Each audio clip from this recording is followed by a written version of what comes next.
Please tell us what you have to say. We know the dreams and nightmares must light your way. What may come, the fight goes on for one more day. Whenever lives and prayers must die away, who brought this curse and led us all astray? The day has died and emotion is fade. Wake up, my friends, the dreams and nightmares will die for just one more day.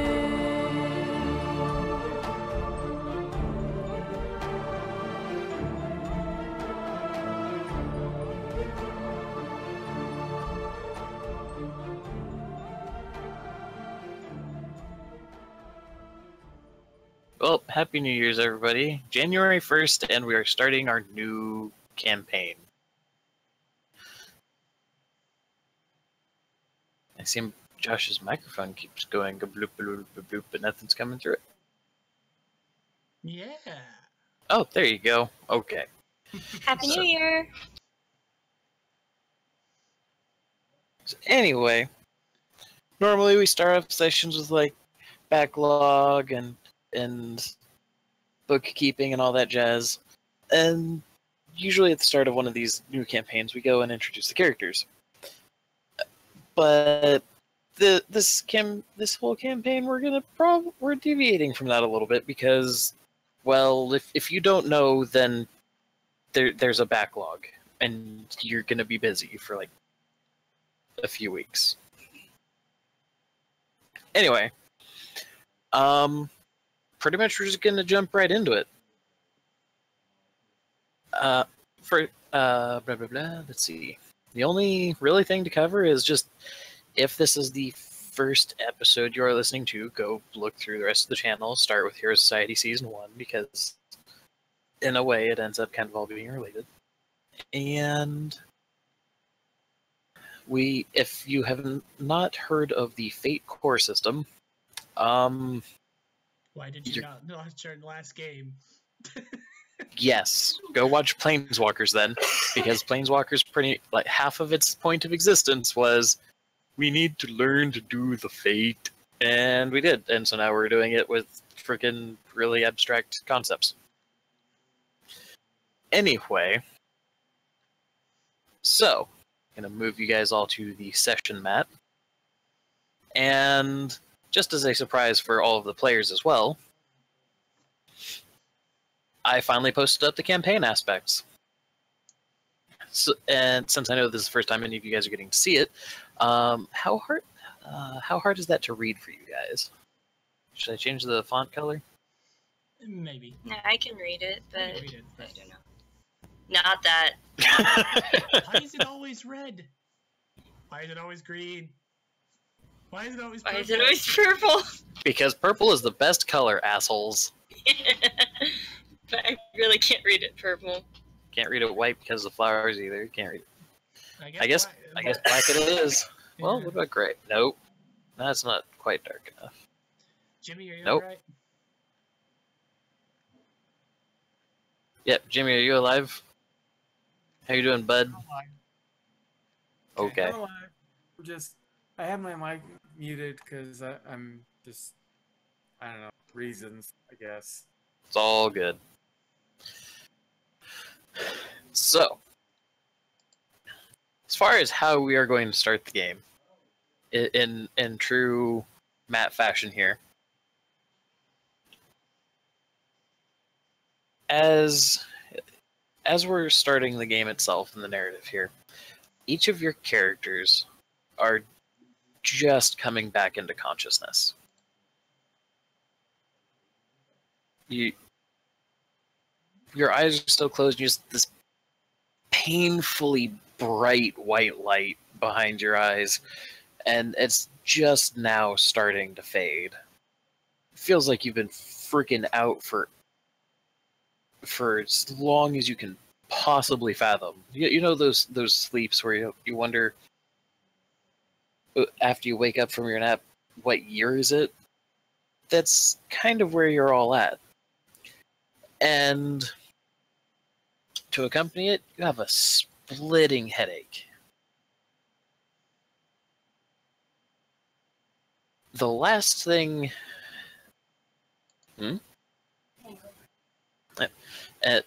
Inappropriate to cast a comment that she's not pushing the button for. I forgot. The last thing that you just remembered, like the thought just popped into your head, is why would I have been unconscious and my head hurt? And so now the last memory, I guess, that you're kind of ending up with right now is you remember somebody handing something to you. And I'm going to leave it up to you guys to figure out who that would be.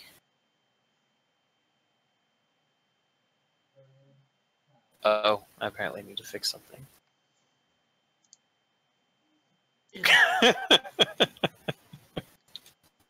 Blue bind wee. Blue bind wee. So when somebody was typing it out, they must have missed the D. But anyway, Must not make joke. it was kind of on Emily purpose. always forgets the D. Also, Emily, you are still muted. Oh, okay. Well, there you go then. But anyway, so other memories that are kind of just dropping themselves right into your head, because you must have been just that far gone. You're all remembering. Oh, that's right. We're the children of gods. Okay. Well, as far blah, blah, blah, English, I can do English today. You're the children of gods, and you know that the form you're in isn't, you know, your true form. You are all right now in your mortal guise. And why are you all chained up to walls? Like iron manacles around your wrists, strung up against cold stone walls, and you pretty much look like you. As you're looking around, you realize that yeah, your friends and whatnot are in the room with you. You are all four together.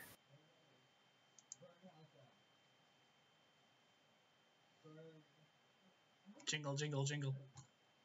Jingle, jingle, jingle. It is in fact solid iron, not steel. It is iron. Tug. Fuck. Tug. Does anyone remember the safe word?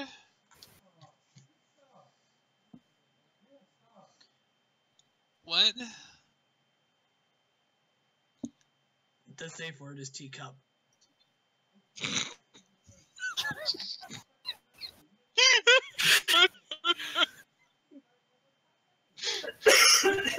That's it. That's the show, everybody.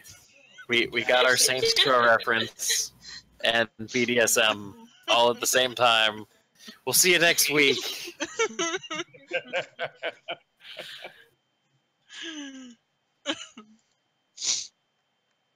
Which, by the way, I had somebody... Okay, I do apologize because this is off topic from the game. But I did actually have somebody ask me if we have like a checklist for the number of puns that we have to do in each session and what they're going to be based on. And I told them, no, all of this shit is just ad-libbed. They were terrified. They thought that we scripted this? Yeah. No. That's cute. that's really cute. No, we really are this nerdy. Indeed. And uncoordinated. I guess Mr. Jeffries opens up his eyes.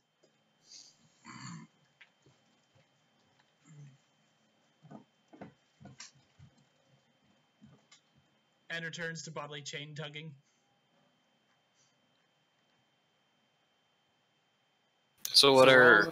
Oh, go ahead. We're all in the same room, chained to the wall. Yes, to different walls at least, but yes, you are all, iron shackles chained to the walls. So I take it there are 4 walls? Yes, and if you go through the last one, then I'm going to beat you.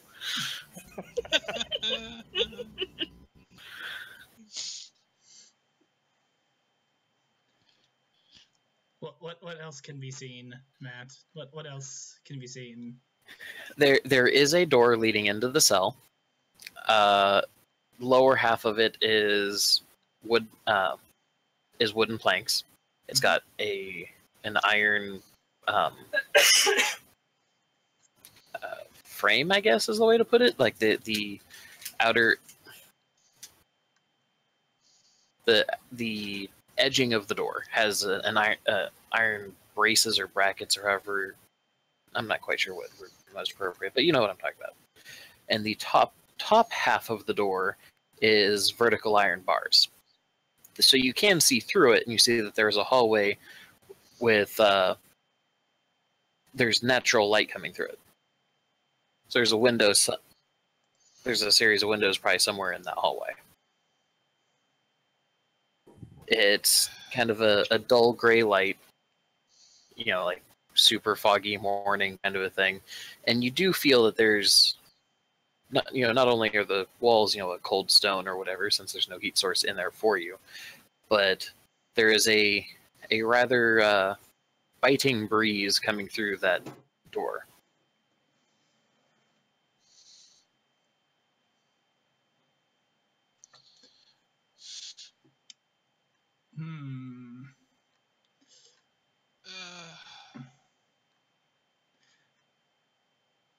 How extensive is the chaining? How do you mean? Like, complicated? Yes. How many limbs are attached to the wall? Just your arms.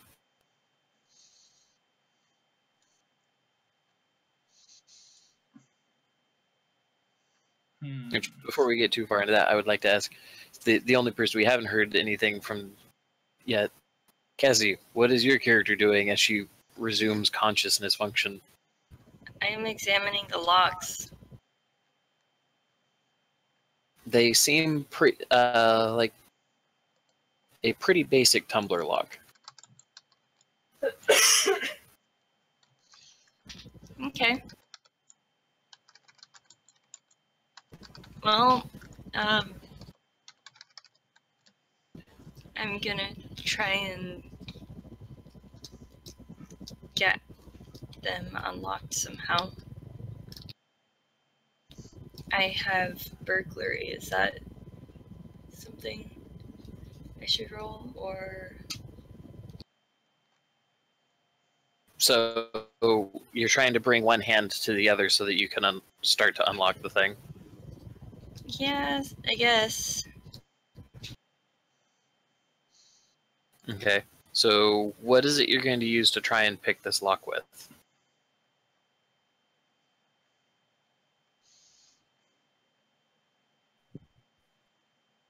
A toenail clipping.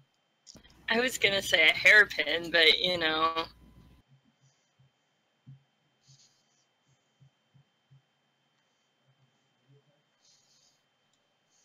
Does your character have hairpins?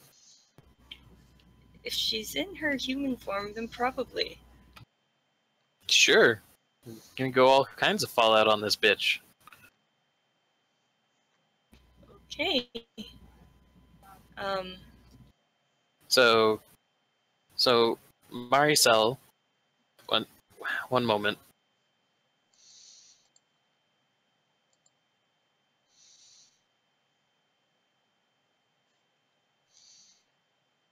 So Maricel reaches into her hair, pulls out a bobby pin, and starts trying to finagle this lock. Right. So Cassie, you're gonna go ahead and make that roll. Josh, it sounded like you were in the middle of trying to attempt a thing, unless somebody else has something that that their character would start doing.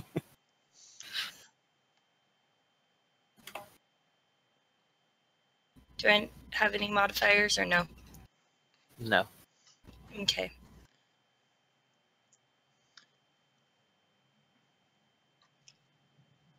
Okay, so like I was saying, is there anything anybody else is also going to be doing?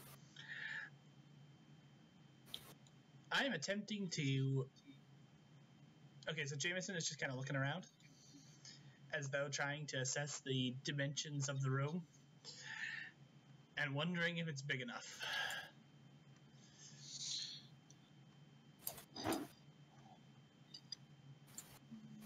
Mm-hmm. To assume a form that has no arms, and thus nothing attached, nothing to be chained to.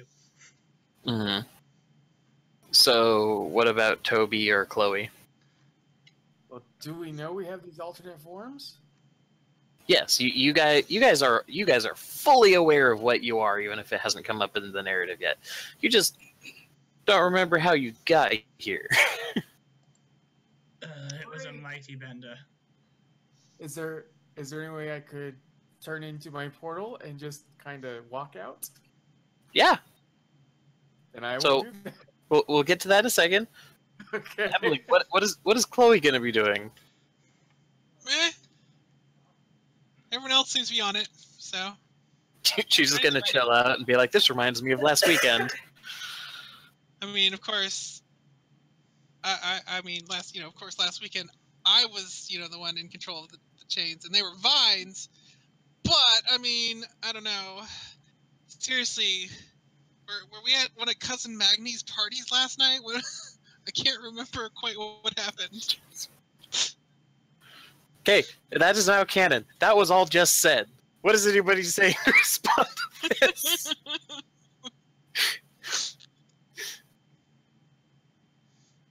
Digger, fixed his eyes across from the cell.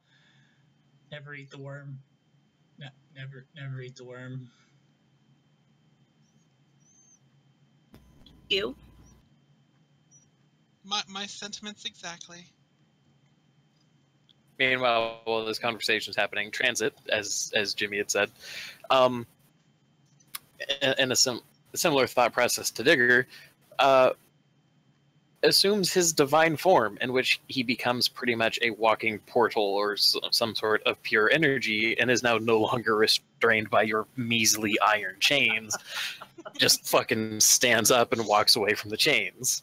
Is he going to turn back? Yeah, I think he'll turn back.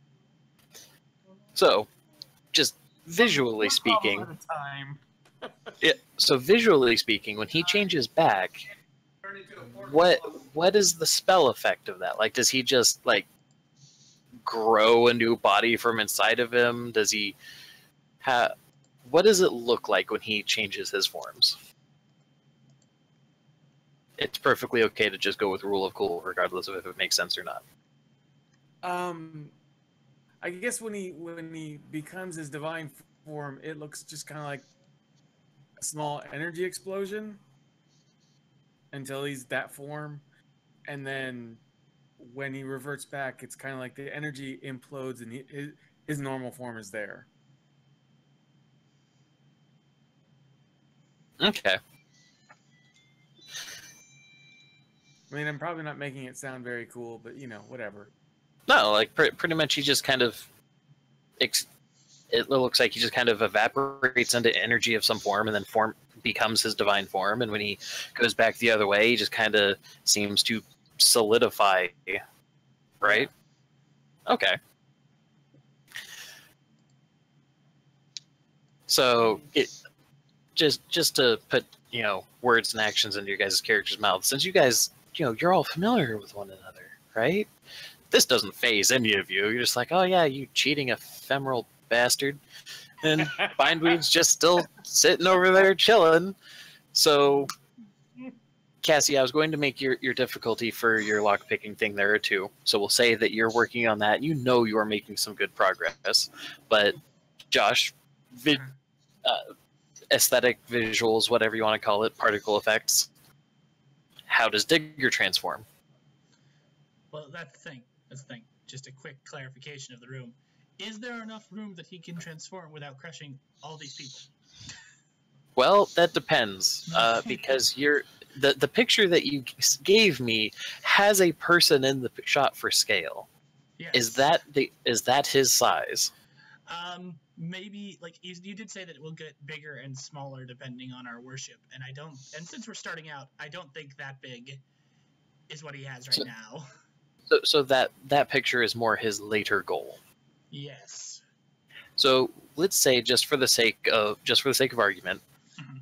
because we've all seen the Harry Potter movies, whether we like to admit it or not, right? Right.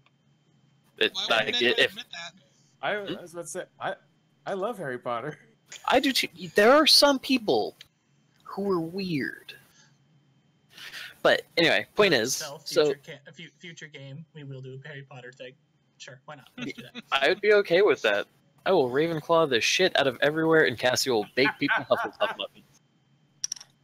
And I guess I'd be Slytherin. I don't know. It's okay. We can be in Slytherin together. No. Emily, you're gonna have to play Gryffindor. We need a balance. I'm gonna have to play what? Josh is making funnies. Anyway, yes. All right, I can do that. Someone give me the biggest wand, and I'm gonna start beating things with it. Okay, that's not a wand. That's a sword. But we're digressing. We are digressing. So now. the reason why I brought up Harry Potter, Josh, let's go ahead and say that your base form right now has you about 3 times the size of Nagini. Okay, I can do that. So you are still fucking huge, like the movie Anaconda huge. Mhm. But you are not quite to the picture. Not by a long shot. Okay. So yeah. Digger also engages the transformation. So what does it look like as he's shifting from one form to the other? Does he just spontaneously pop into it? I'm gonna go with more of a kind of a Cthulhu thing. 1 minute he's human, and the next he's the snake. But you don't remember when the snake appeared. It was kind of just like, was he always the snake, or was he a human before? Mm-hmm. There is a little bit of a mindfuck there, where it kind of messes with your perceptions. There is no transition. It simply was. Yes. Okay. So the chains just... And you know what? Just for the hell of it, just to make it a little bit odder, the chains, they don't even fall from where his arms had been to clang against the walls or anything. They are in a resting position, as if they had always been that way. Okay. Just because. Just because. Just because. So, Cassie had to step away for a second, so we're not going to go over to Maricela yet. Maybe we'll just say that she's having a little bit harder of a time messing with those that lock than she thought it was going to be. She miscounted the number of tumblers by a factor. And it just as an because I can't remember exactly how the whole, because I know we had discussed locks and doors and how I can change the state for a certain amount of time. Does that work for manacles as well, or is that something different?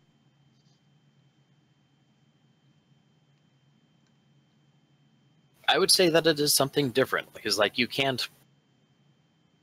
Transit can't point at a locked chest and have it open. He can't do that to a locker or a car. Well, he could do it to a car, because that is a door. It is some sort of access way. All right, no, I just wanted to clarify, because I wasn't entirely sure. That's why I just went with portal form when I got out of the manacle, because I wasn't sure that "you're now unlocked" was going to work. Yep.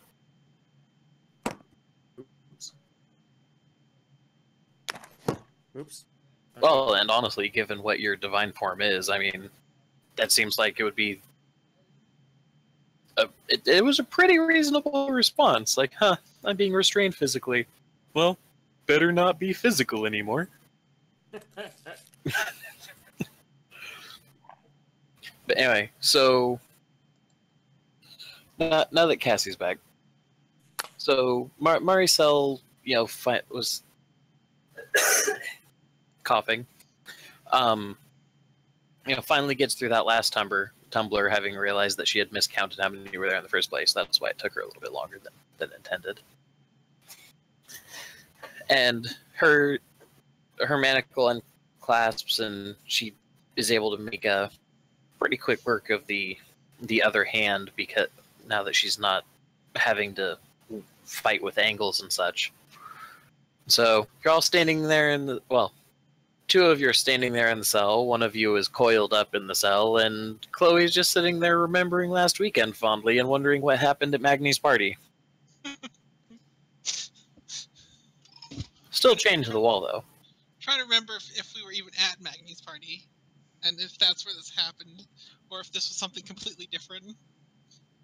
And here's where, just to be clear on what direction I was trying to prompt you guys into, that's a good question. Were you at Magni's party? Yes. Wait, say that again? Okay, Cousin Magni is a character from one of our prior campaigns. He is actually one of the Norse gods, one of the children of Thor. He's Magni. So, yeah, Cousin Magni. No one really knows who he's a cousin to, but it's it's just part of his name. He's a chill guy. He throws the best parties because even though he's a god of strength, he's like a characterized Viking god of strength. He is the first Thor movie Thor in the diner, but with drinking games and hot elves that Digger loses drinking contests to. I'm sorry, what was that, Jimmy? You have to talk into your microphone. So he's Divinity's reigning champ of beer pong.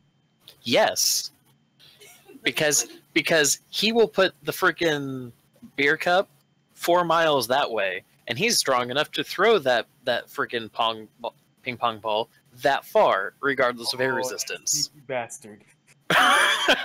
So we actually did play beer pong when we were in his realm. Not against Magni himself, but yeah. Digger taught them all beer pong. I taught the elves. And Lumen provided the table. But this is one thing that I should mention. None of you remember that. Not right. A similar event may have happened in these demigods' history, because Magni does regularly throw the best parties in the multiverse of the divine realm and this realm. But So that does bring up a question. What does Digger remember of last night? I don't know. This session involves you guys getting to take the reins a lot, and I'm functionally playing referee. So what do you remember from last night? Okay. So Jameson goes back from being a snake to being a man, now laying on the floor, and looks over at the other three and goes, I remember tequila in a saloon. When did you three arrive? Also, I want you guys to really quick take a look at Discord.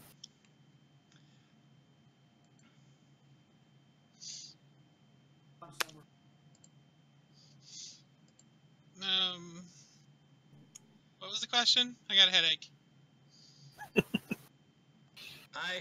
I remember tequila in a saloon. I don't remember you three. When did you arrive? I don't know. Dude, I drove you. Did you?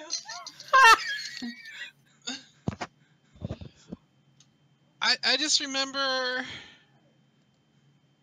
remember a stranger in my woods, and then I think someone handed me a drink, and now I'm here.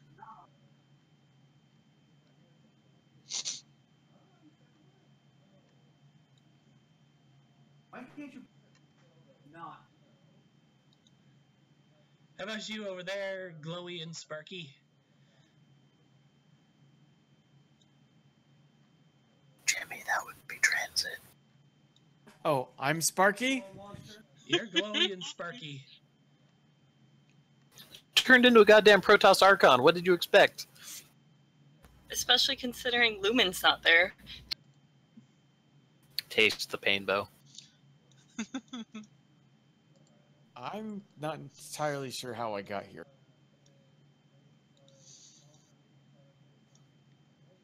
Did I drink? Obviously, if you don't remember. There's a lot of ways to lose your memory. Roofies! And there's the guard from the hallway.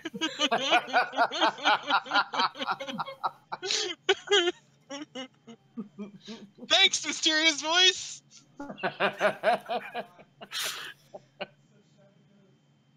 Quiet, you. Play your game. I got catch ball. So the guard from the hallway, you just hear exclaim, "Roofies!" Then another guard, "Well, yeah, what do you think I arrested this bastard for? I mean, look at him." Then you hear like some chains clanging around. Sorry. This is quite a bit down the hallway. These guys have very odd accents.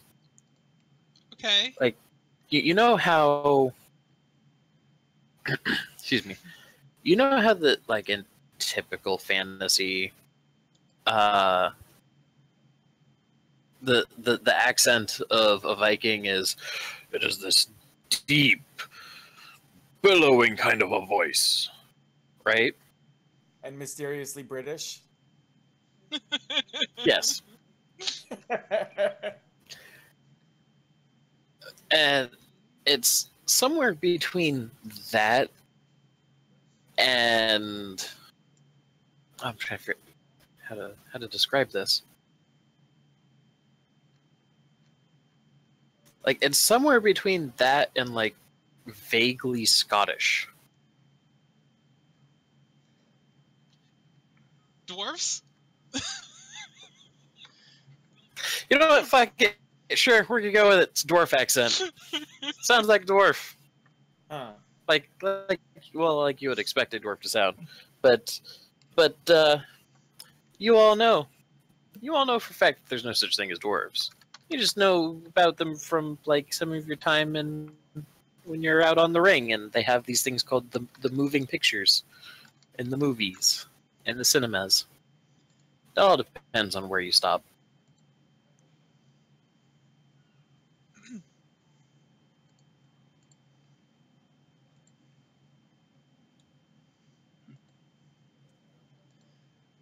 Why don't we just ask them what happened?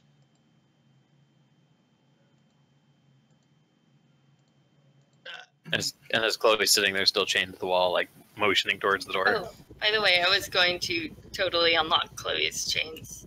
I forgot to say that out loud. Oh my god, Cassie. Watch, we're gonna be like 20 miles away, and she's just still sitting there with the hairpin. All right. So we'll say that you're good. That you can go ahead and just kind of take your time with it.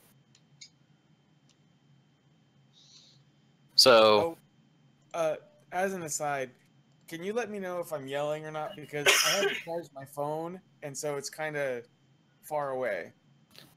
yeah, I had to turn you up to 200% to be able to hear you at a reasonable volume. Sorry. No such luck from me. Fuck off, Josh. Anyway, Oh, wait, I'm still really quiet. Do it. What'd you say? I guess nobody can hear me. No, like I said, I turned you up to 200% so I can hear you, but somebody had been talking at the same time, so I didn't understand you. Oh, okay. Oh, this. I can hear you perfectly. I didn't have to change you at all. Well, I brought the phone closer to me. It just means that when Frank goes into the kitchen, I gotta put the phone down. Mm-hmm.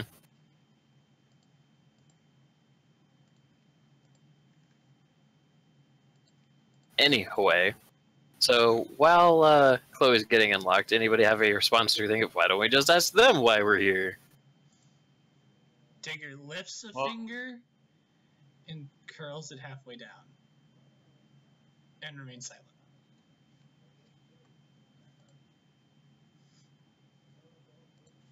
Considering that they're recommending that we were given Rohypnol, maybe they'll just give a snarky answer in response. I think they were talking about the other clanky chains we heard. Yeah, there's somebody else that was arrested down the hall. Okay. Then never mind then.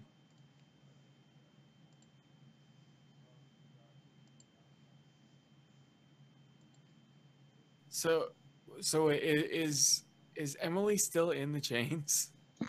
Yeah. No, they're working on it. Mari is getting her unchained. All right, Emily, quick, start yelling teacup. Emily or Chloe? Either or, whatever. Because that's an important distinction. I need to know which are in character and out of character comments, guys, because I will fucking run with it. Jimmy, was that in character or out of character? That was not in character. Okay. I'll be sure to remember to say out of character. Okay. Emily, are you going to start yelling teacup anyway in character? No. That's no.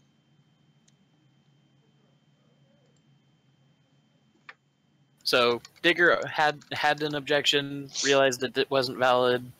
Mari is picking a lock. Does she have anything to contribute to the conversation?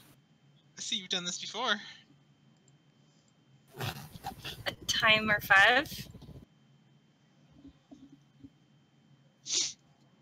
You know. You want some help with that? Oh, she didn't need help. Oh wait, out of character is anybody working on Emily or? Yes. Yes. Maricel is unchaining Emily. Is unchaining Chloe. Sorry. And so she's picking the lock, and I was just trying to figure out if Maricel had anything to contribute to the conversation, or if anybody had an idea other than let's ask the jailer guys why we're here. No. I think that's probably a good thing to ask. Then somebody should get on it. Hey, guard! From down the hallway, you just hear, 1 second. As he's walking closer towards the door. What do you want, you harlot? Digger. First, rude. Second, what the fuck are we in here for? Drug and disorderly conduct. That makes sense. Quiet you and play in Egypt.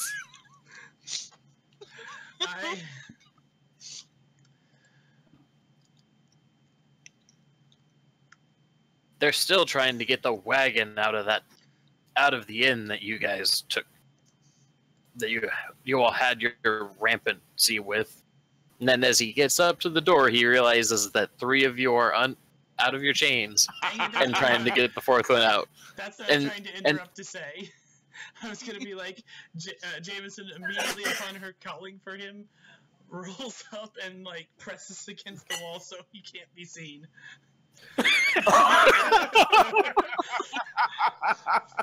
Like rolls to his feet and somersaults up against the wall. So, Okay, so Josh is still in snake form. Is No, he's back to man. No, for he now. changed back. oh, he did change back. So, okay, so here's the scene that we have right now. Dude is standing in front of the door, is opening his mouth to say something. No. Don't ruin this moment. Hold on. So let me finish. So he was opening his mouth to say something, and his eyes, like he's obviously confused somehow, as Maricel is kneeling next to Chloe, just getting the second manacle unlocked, and Trans is just standing in front of them, and everybody's looking at the door at him. I was about to say, I'm probably standing in the middle of the room. Not to mention the shackles that were on Transit are still locked. Yes. Just hanging there. And in all of this, there is a completely missing prisoner, and he's just sitting there like, No. Don't ruin Hang the on, moment. I want to add. Okay, in my defense, that cart came from nowhere.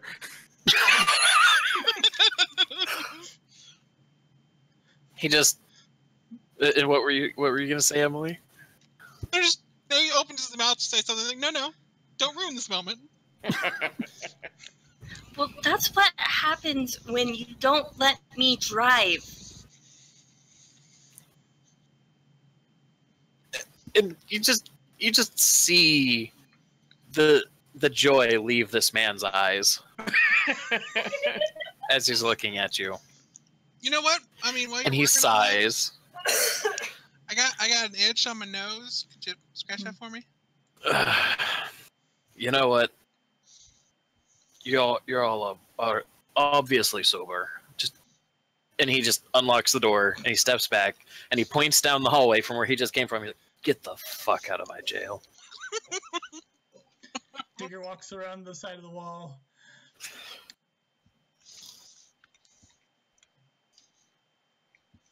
You have made a very rational choice today.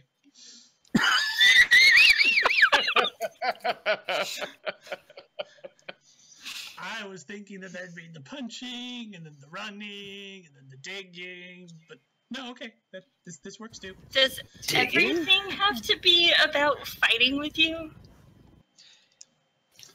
On that note, and then he specifically like jabs Jameson, the scrawny fuck, in the middle of the chest with his index finger.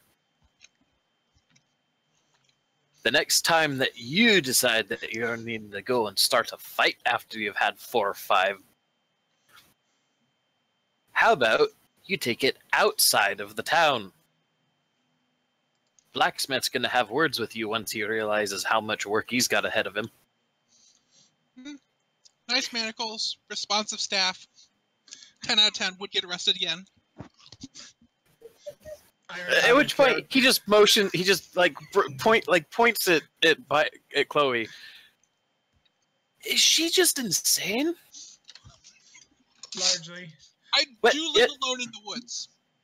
So Out of character. does Out of explain character why. when he said about the drunk in the town, I was going to say, well, to be fair, that town came out of nowhere.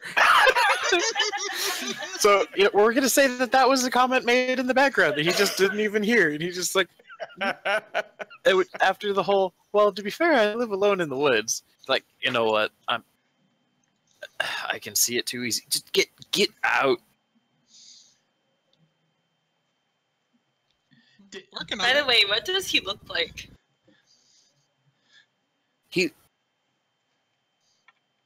Well, true to the premise of this entire campaign, he looks like a generic pot-bellied human jailer with a leather tunic on and way too many keys on his belt.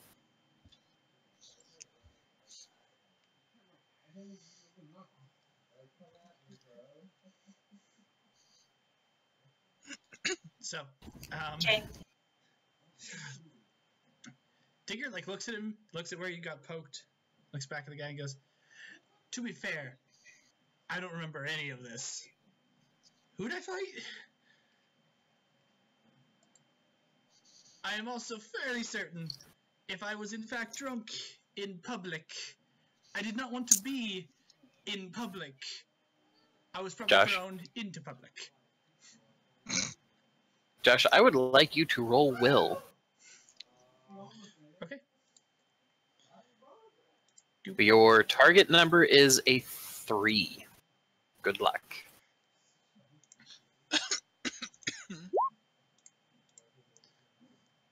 Okay.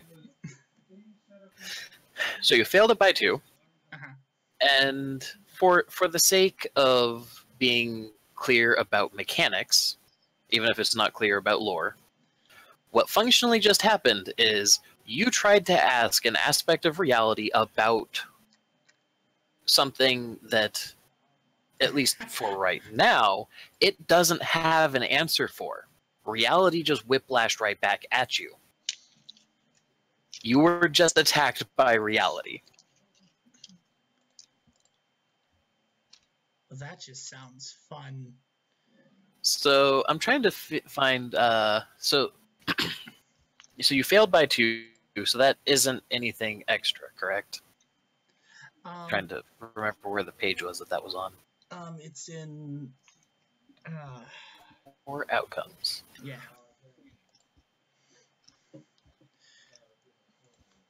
I believe it's a boost, but I don't know how you give reality a boost.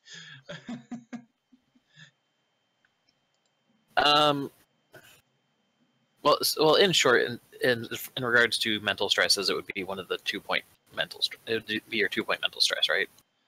Yeah, I believe so. Okay. Well, you got hit with that temporarily. Okay. Okay. I would So. Sorry.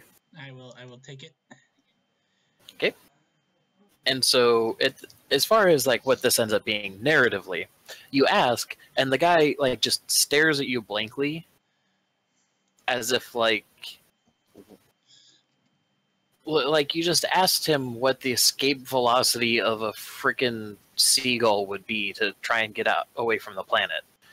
Like, how the fuck should I know? There was, and you realize that you yourself are mirroring that expression, at least up until you catch yourself doing it. But then after that, and the little twinge behind your eye that now is adding to the headache you already had, continue as normal.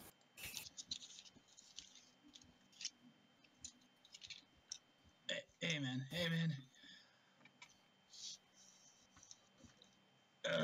Okay. I guess I'll just have to ask a bartender. I don't know. Never eat the worm. I'm out of here.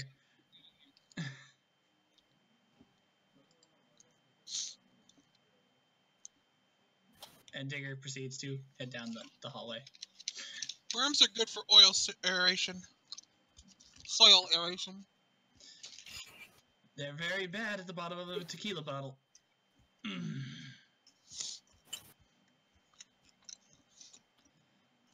There's not much that's good at the bottom of the tequila bottle. Sure. Mostly just sadness. The fact that the tequila stopped coming. Sure there is. You get another tequila bottle.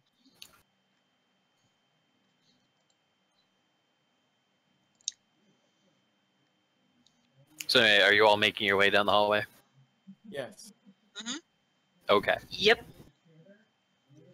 So, this hallway is fairly straightforward. You realize that it's actually on whatever structure this is.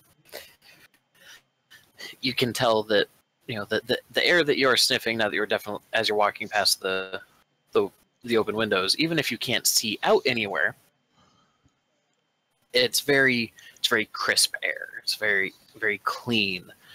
And this is when you guys, just because it's now relevant to the narrative, I'm switching what map we're on. You're going to have to zoom out. Zoom. And if you scroll all the way to the right, along the top edge of the map, you just spontaneously now know where you're at. You are in Gauntlet Hold, which is the capital of the nation known as the Barbarian's Grip.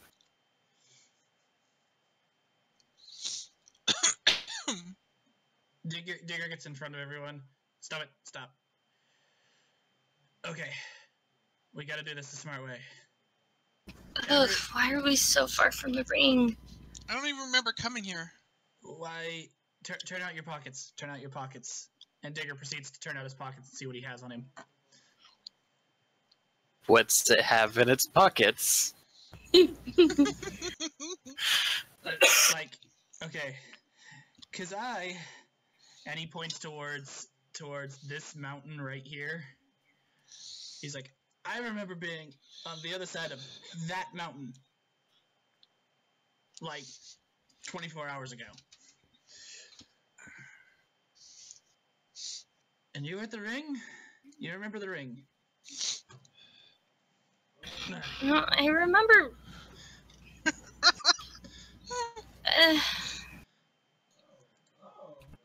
I don't know what I remember. Okay, we need clues. Turn out your pockets. She looks down.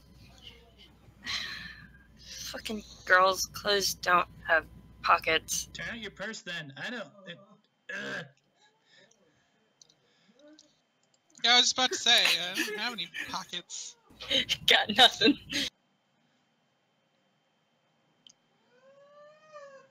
So Also, the question. As I look over at Transit, at Toby, is he still sparky and cool? No, he changed back. Okay. I mean, honestly, if we just kind of got transported here somehow, like someone was playing like a joke or whatever, you're lucky I'm even dressed at all. Because if I was just hanging out by myself, like I usually do, it's naked o'clock. So, Time. and this is when you hear from, because you guys haven't quite left the place yet. Right behind your procession, because you were still in the hallway, Jay was like, "Dressed when she got here, out of my jail." That answers that question. We said that we had gotten outside. Oh, did you? Well, then he says it at the door as he's about to close it behind you. Okay. Good. That's a clue. That's a clue.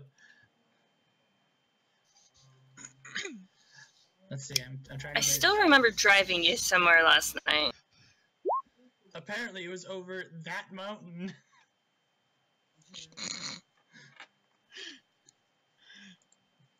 I don't know, like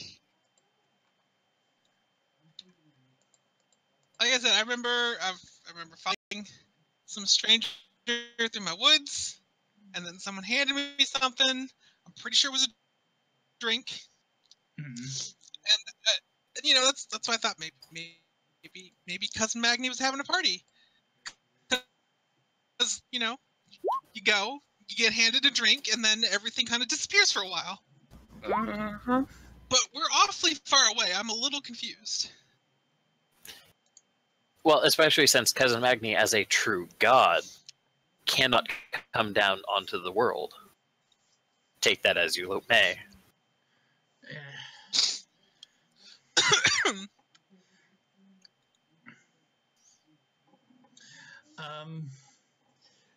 So Jameson begins to examine the things that he's found in his pockets.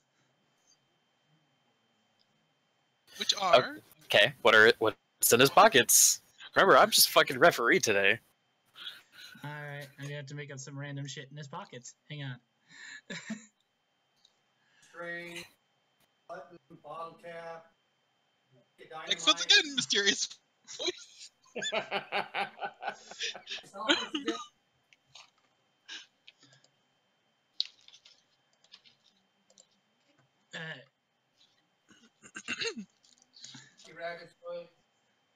I believe the first thing he pulls out is a handful of corks. About 6 of them.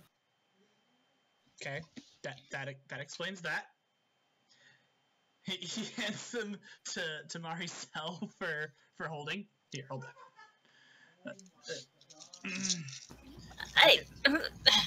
pocket knife. Hands that to Transit. Cool.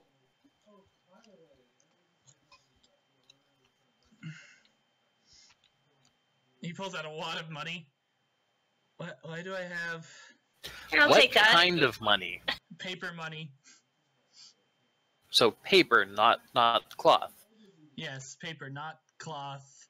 Well, some of it Okay. might be cloth. It's various denominations. Like there's a $5 bill, like an American $5 bill in there, and a peso, and a ruble, and he just kind of blinks at it.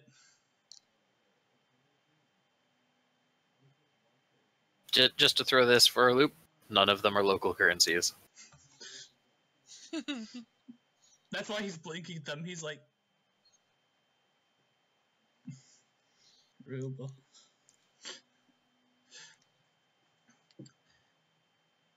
There might be a couple yen coins like in there as change, and he just like hands that to Chloe. I want the person of it. That's Thanks how for this. that's how he knows he'll get it back. I appreciate this gift. Just toss it to the ground. It's mine. Hold it for me. I I'm still picked it digging. up. I'm still digging. Hang on. You're always I'm still digging. Oh. Hold it for you.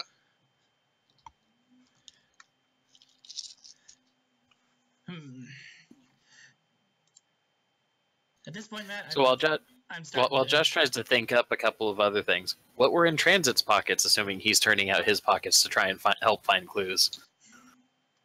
Well, I mean, if we're pulling stuff out that's relevant to like our character's origins, I guess I would have a cred stick. That's absolutely worthless here.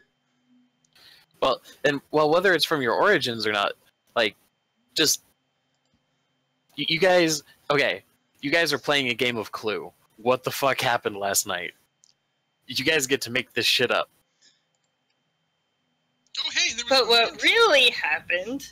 I found a mint in the bra cup here. You found a what? A mint. Oh, Does that count? It's kind of like a pocket. That probably does. Also, where's my It's kinda- backpack? It was unwrapped. I don't think you want to eat it though. So.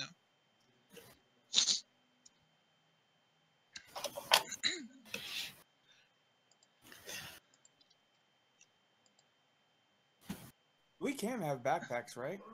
yeah. Yeah, and that's what he now wonders. He's like, it just like occurs to him. Where's my backpack? Like this Digger, you fucking transient. I should. He knocks on the locked door. A different jailer throws it open. Hello? Did you Oh, you guys. What's up? did you take any of my possessions into safekeeping and/or evidence? Like a backpack? Hey, like he like, not the suspicious kind of shifty eyes, but like the when you do the shifty eye thing, when you're like, what? And you guys didn't have anything. Oh, hey, that reminds me. This loner I'm wearing, I guess.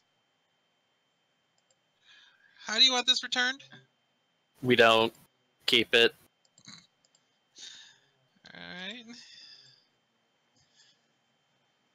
Well, he takes one step down from the door on the stairs, puts a hand on Chloe's shoulder, and says, "The previous owner really not going to be using it."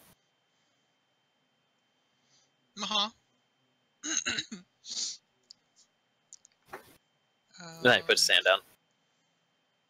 Mm-hmm.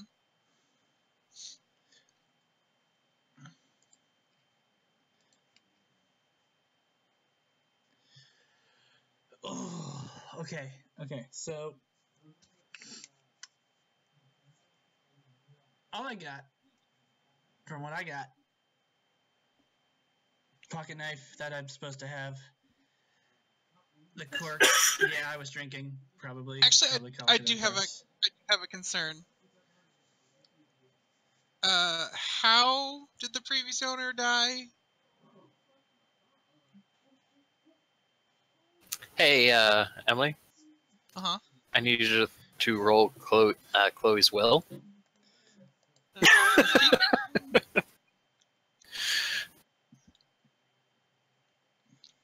Your target is also a 3.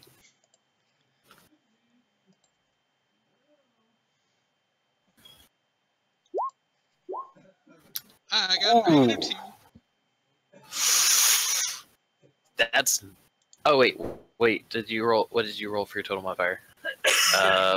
+1.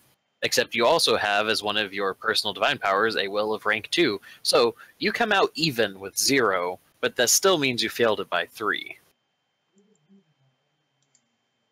Which actually, on that note, Digger is Digger. No, I have physique, blessing, notice, and lore is. Okay.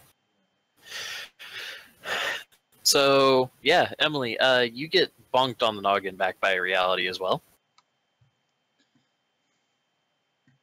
And you, much like when Digger asked the other guy a thing, you both just kind of blank stare at one another for a second, like you both just had a friggin' stroke. And after a second or two, you just both snap back to reality like nothing happened.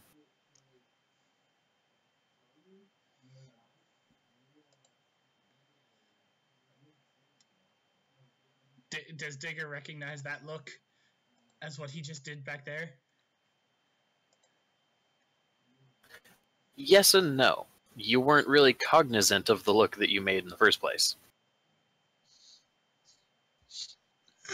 So I guess probably the better way of phrasing it is, after you have your moment there, it's like it never happened, other than the fact that your head hurts a little bit more now.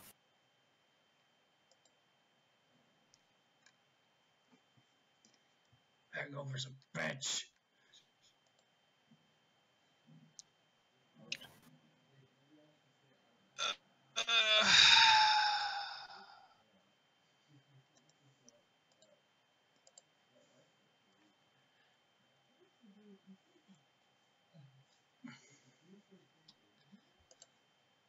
So what's Transit and Mari doing at this point? I'm still trying to figure out what I want to have in his pocket. Oh, okay. So what's Mari doing, besides not having pockets? I need breakfast and a shit ton of water. I found a essentially, it's not a tavern, but like a little eating area nearby that has tables, and I just set all of Digger's stuff on the table. Okay. Because I can't be bothered to hold it right now. Like, whatever. So in this town of Gauntlet Hold, there is a restaurant next to the jail. It's a breakfast place. Hey, guards have to eat too. Is there a wagon sticking out of the side of it? You know what? Yes. Okay. So you set this down. You're like, and muttering even something about like, Digger, I cannot be bothered to hold your stuff right now. And as you look up, half of a wagon sticking out the side of this tavern. She looks at the wagon. She turns to look at Transit.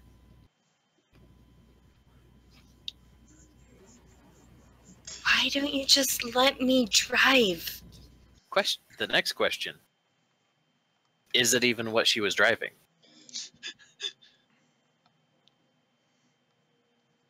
So, obviously not, because she wasn't allowed to drive. True.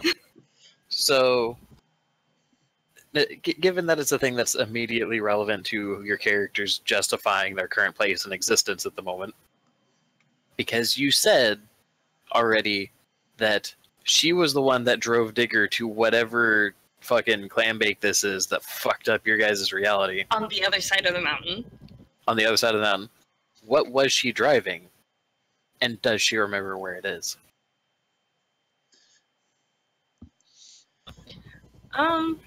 Let's see here. What's on the other side of that mountain? Oh, I guess I need to move us over to the world map again. On the other side of that mountain is a place called Silent Springs. Which that mountain we're gonna call Witch's Teat. Sorry? It's shaped like a boob. It's called Witch's Teat. All right. What's the deal with Silent Springs? Because that's, I think, what Josh thought of. Mm-hmm. Yeah, Silent Springs is basically kind of like,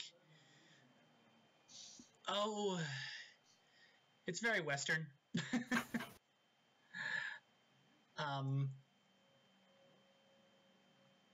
Like, Matt, Hmm. I'm trying to remember everything that I wrote months ago. Here, I'll pull it up. But so the place we're at right now is more medieval, I'm assuming, being called Barbarian's Grip and Gauntlet Hold, which would have a different style of wagon than in Silent Springs. So it's not what she was driving. I'll put it this way. As you guys keep discussing more and more of what happened last night, and as your understanding of the world keeps expanding, the fog is retracting. It's almost like the weather's clearing up. So, And you're seeing more of this place. And you know, just because the audience and us actually know what this might mean, as you're seeing more and more of Gauntlet Hold, you're realizing you're in something close to fucking Skyrim. Dovakin, Arista Marin. Okay. I mean, honestly, that's what I was assuming anyway, just from the name. So, as far as Josh, what you had sent me about Silent Springs and the valley that it's in is basically a weird mix of Western and fantasy, kind of Deadlands-ish. The city itself is based on a Western drama reality, but basically runs as a large city of scum and villainy. Almost everyone there is whatever.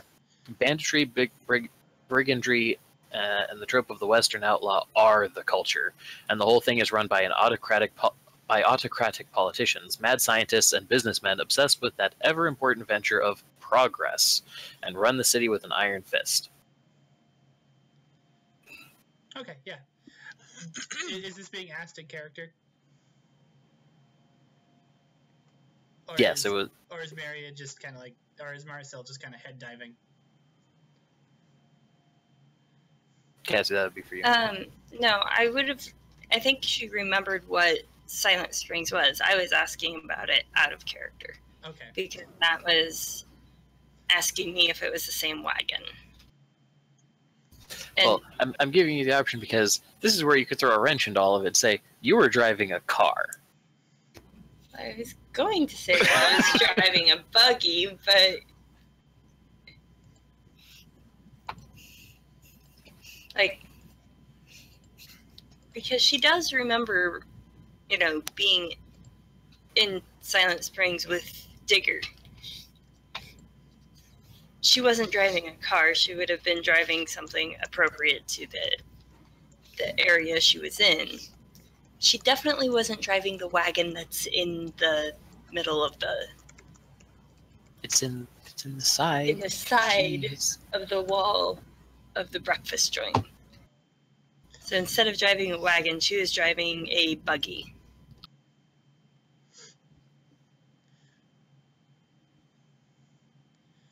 Okay. So while she's examining this, Digger has actually reached into his vest pocket and feels something metal and starts just pulling out a chain and then more of a chain, and then he pulls out like a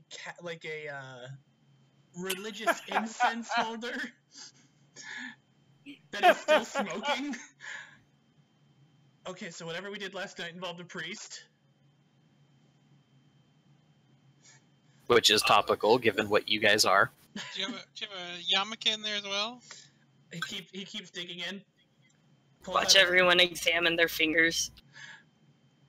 pulls out a box of baking soda that kind of explodes into powder because it's like all messed up from being stuffed deep in his pocket. That just ruined the joke. Thanks a lot, Digger.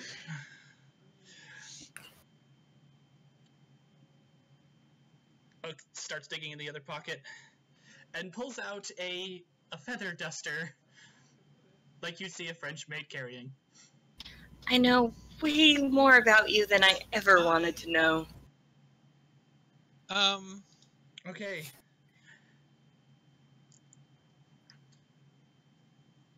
So here's another immediate question that I believe that your characters would need to rationalize.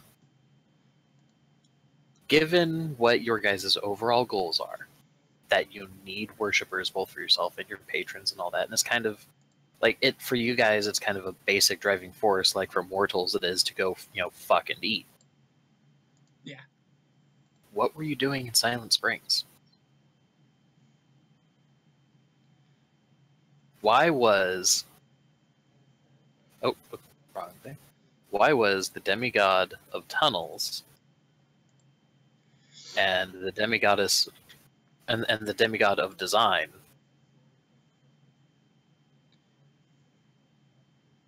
in Silent Springs?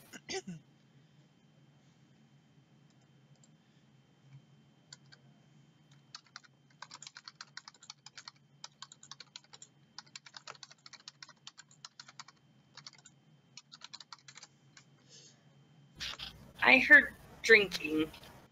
Mm-hmm. And there was comment of tequila, so it could just be that that's where you two decided to go for a good drink. Nah, it feels like it'd have a purpose there. I just want to figure out what happened last night.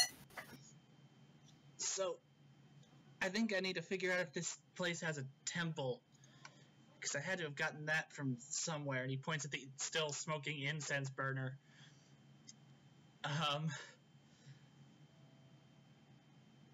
I'm sure the feather duster and baking soda fall into it somehow, but... Get your clothes. Yeah, that is good. That is a... Wait, what? Do I need to make him roll will again? I'm trying to figure out if I need to make him roll will. She asks where you get your clothes.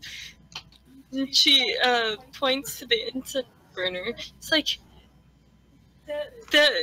your clothes were holding that without smoke coming out or burning.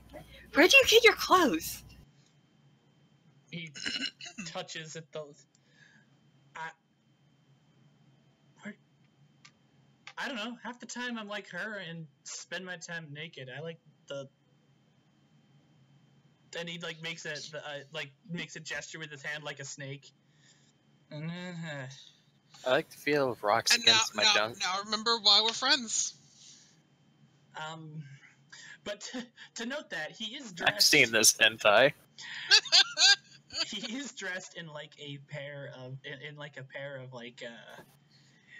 he's got like a tunic shirt, but most of it is like he is dressed up kind of Western, like leather vest, chaps, yeah, like that. We'll go with like that.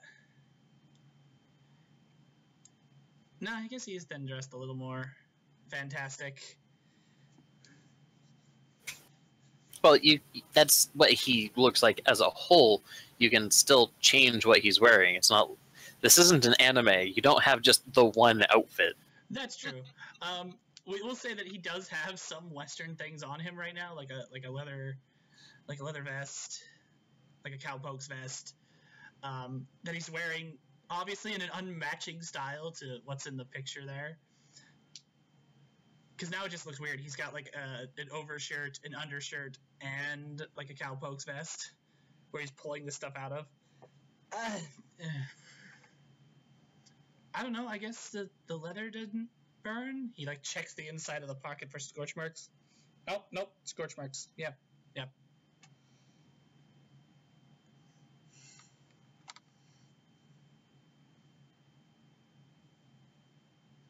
To answer the question, I just buy whatever town I end up in. All right. Well, it didn't seem like you actually were burning your clothes, so that's why I was. This must be really good leather.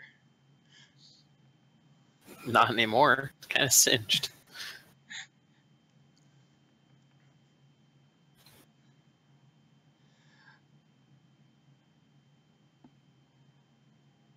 So I guess, does this place have a temple? And do the priests use incense burners?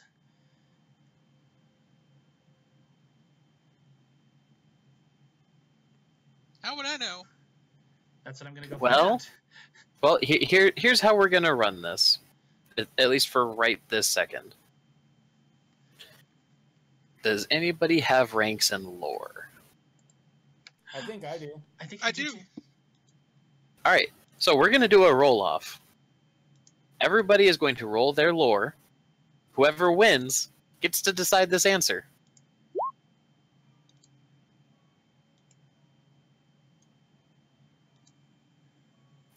All right, so Chloe and Transit, you guys have a choice.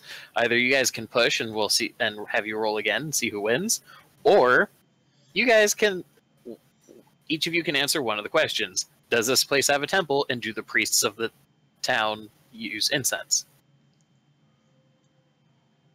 Yes and So no. which one do you guys want to do? Want each of you take a question, or do you guys want to push to take them both? Good. I'm good with taking a question. Just one, and letting Jimmy have the other one. Yeah, I'm fine with taking a question. Okay. So, Jimmy, does this place have a dedicated temple to some god? Yes. Okay. Emily, do they use incense here?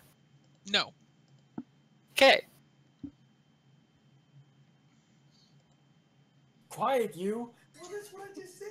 I said no. No, I kind of Thank figured you, that'd be mysterious how, voice. I kind of figured that'd be how it would turn out anyway. So And you know what? That's fine. So Jimmy, Yeah. I'm sending you a private message really quick. You guys burden yourselves with small talk while Jimmy looks at this. Give me a sec. Like, what kind of small talk? Like in character small talk, or just small talk? Yeah, in character small talk. Oh. Oh, crap! That's the wrong. so No, it's the right link at least. Jameson is pinching the bridge of his nose. Okay, so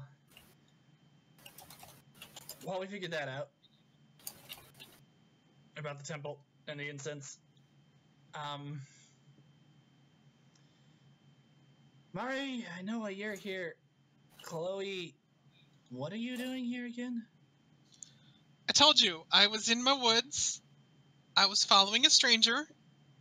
Somebody handed me something. Pretty sure it was a drink. That's lovely. And Toby, why are I you wasn't- here?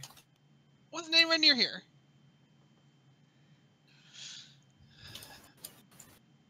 Where were you? In her woods.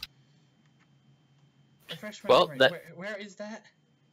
I will move you guys to the map because apparently we have to decide. Like, apparently we have now decided that Chloe has a domain Oh, sweet. that she is responsible for. Because let's be honest, if she took responsibility for a domain and her mom is fucking Poison Ivy,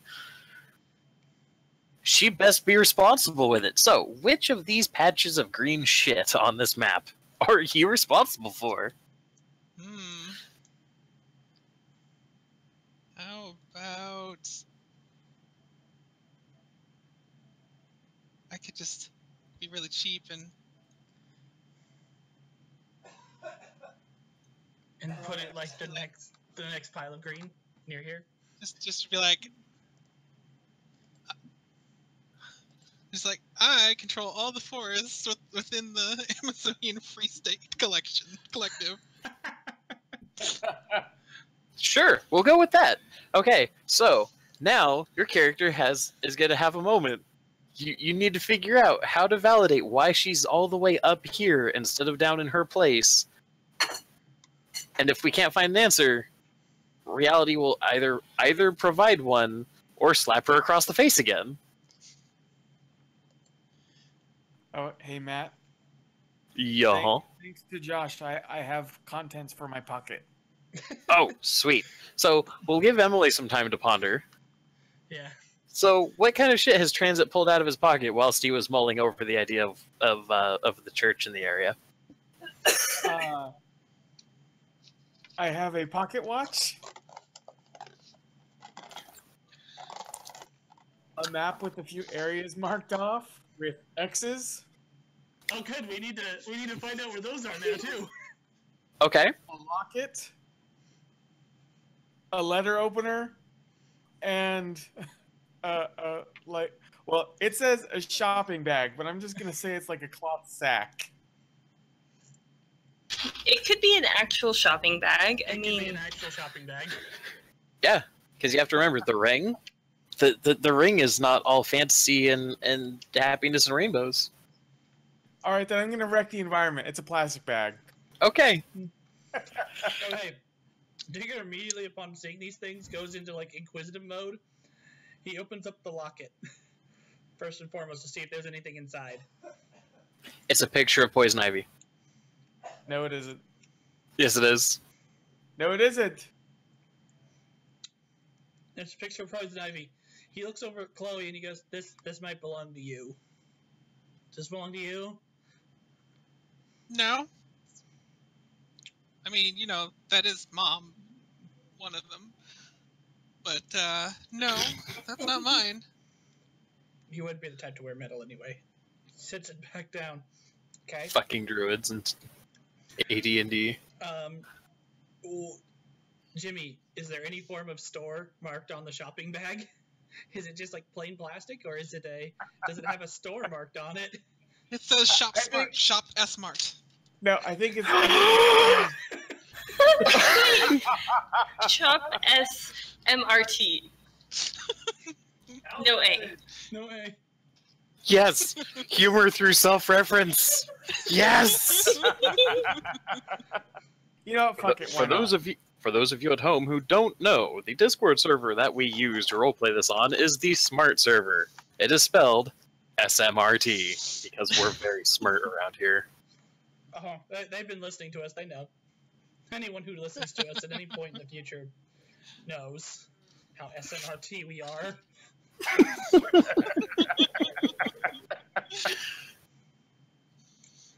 Anyway, Okay. There was one other thing there that Digger would look into. What were some of the first items again? Sorry. Oh, hang on. pocket watch, letter opener, the map with a few places marked, the locket, and the Pocket shopping watch, bag. the map, locket, letter opener, and then the plastic bag. Okay. He also opens up the pocket watch to see if there's anything inside it, like along the inside of the face. But I know I want one of them to be referential from the cult that he pissed off, but I'm trying to think Yep. of something. Yep, I got you covered. Okay. So you know how in most pocket watches you have your hour hand and your minute hand and your seconds hand and whatnot, and some of them they show the date, right? Right. This one also counts centuries. Oh. My, that's a lot of numbers. Okay. Well, how many centuries does it say? 001. What a shit pocket watch.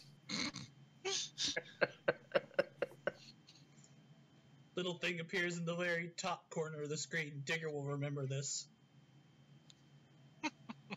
and I'm gonna say that the last thing Toby remembers before waking up in the jail cell was he was just on the outskirts of the Rakti Wastelands, which is one of the areas that are marked off. Okay, Okay. Matt. Now what you need to do, since Jimmy can't access the roll 20 from where? Oh no, he's on roll 20. You need to mark. I am on roll. You need to mark the X's on the map that's in your pocket. How do I do that? You just would go to the. You're gonna upper left. There'll be like a square for draw shape or an eye for text and what. If you mouse over it, it'll say free. There's one of the options for a freehand. It's shaped like a paintbrush. Just set your color to red and X marks the spot. Go ahead and mark 2 different locations. For specifically the ones that were marked on the map.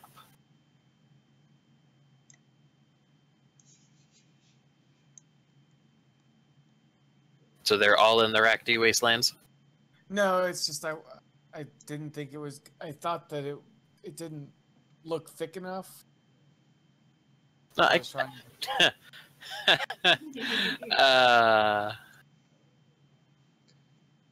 I'll fix it. Don't worry about that. Yeah, sorry. No, you're good. So, but this is the mark that the map is using, right? Yes. Okay. So we got one here in the Rakti Wastelands. And Where's the next one? I'm still trying to figure it out because the next one is where the cult was.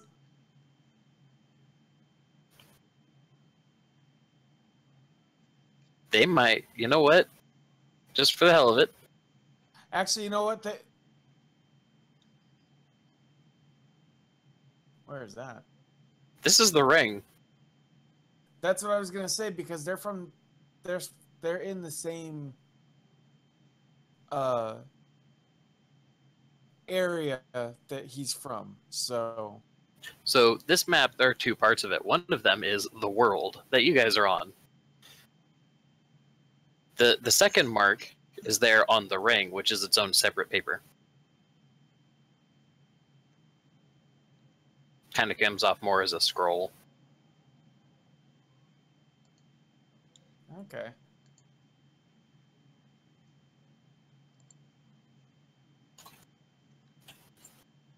Yeah, that works. So those are the 2 places that are marked off with an X. Yep. Jameson looks over at Toby. So, do you remember anything significant about any of these things? I seem to remember that I wanted to avoid the Rakti Wastelands. And then I remember waking up. Although getting from one area to another for me is not that big of a deal. Which, since you guys, the universe has kind of decided that you're all friends, you all know exactly the reason why. Yes. But so, Jimmy, go ahead and explain, because I don't think everybody's quite gotten the rundown on your character's capabilities out of character. Since I'm the demigod of well, not demi, I'm a scion. Is there a difference? Same thing. Okay. Doorways and portals, I can basically unlock any door or lock it for a period of time as long as I'm near it. And I can use doorways as portals, or in my avatar form, I can just teleport and open portal. Okay. So in short, in human form, if he has the ability to step through a door in friggin' Digger's bedroom and walk out in the king's courtyard. All doors are the same to him.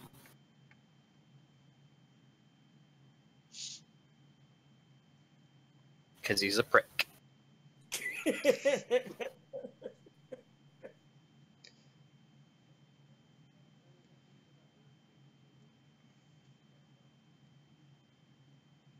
It's not completely because I'm a dick. It's just It's a bonus.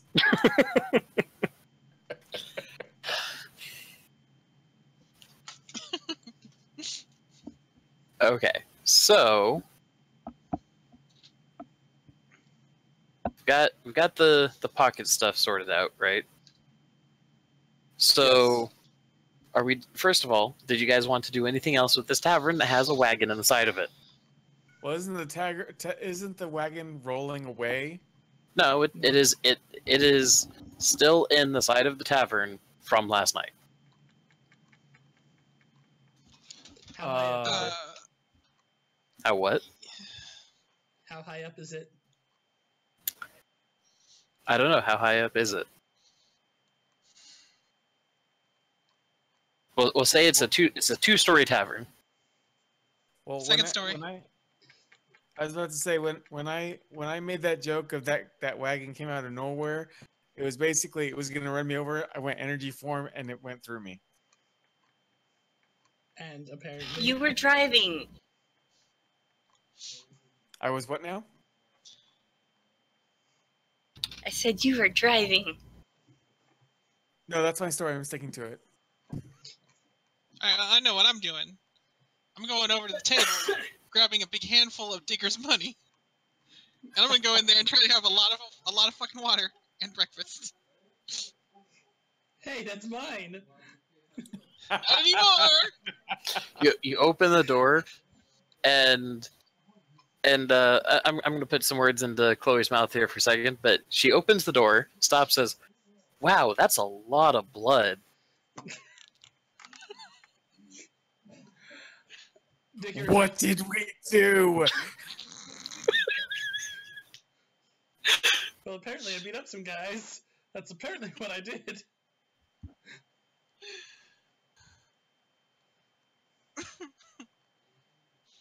Probably should find those people and apologize. Maybe. If they deserved it. Or didn't deserve it. Whichever one. At this point, he's peering in at the rest of the tavern. It looks like a pretty typical, video game designer version of a Nordic tavern, Except it's just with blood across, a lot of the area around where that wagon's sticking in.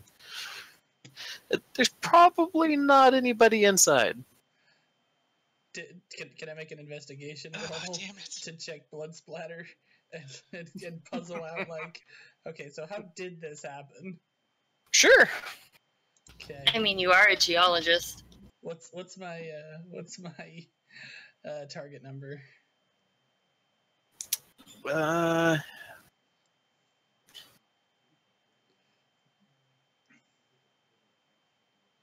Let's go with a 2. Okay, Digger gets a 2. Okay. So what do you think happened here? Well, Digger kind of touching some blood. It doesn't look like anyone was shanked, particularly, or shot. Looks more like someone was put through a window. There's some glass bits here. And it finds a blood splattered table leg that's like just kind of there. Someone got clubbed. It's all kind of congruous with the bar brawl.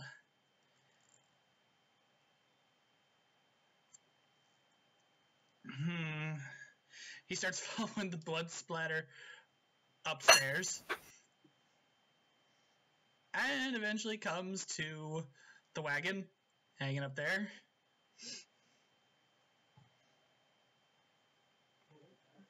I think we beat up some people with the wagon.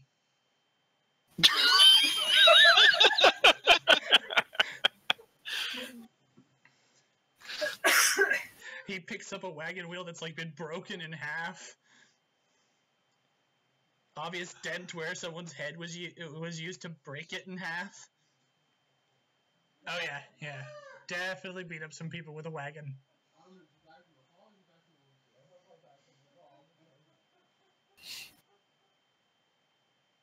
Mari sighs. Just gonna. He tries to put the broken pieces of the wheel inside the wagon. I have a question. Hmm. Does it look like any of the destruction could have happened because of a robot?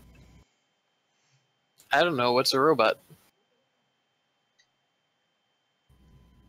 Like, does it look like any of the destruction could have happened from Myriad? Are there laser beam scorch marks? Well, that's the thing about the limitations of Myriad's existence. She adapts to as as a demigod of design, and her true form being non-organic. When she assumes her divine form, she assumes that her form adapts to whatever would be appropriate for the place. So That's if true. she turned into her divine form here, she would functionally turn into either like a stone golem like thing, or frankly a animated suit of armor. Or a steam centurion from the Dwemer ruins, since you described it as Skyrim? Kinda. Steam powered golem.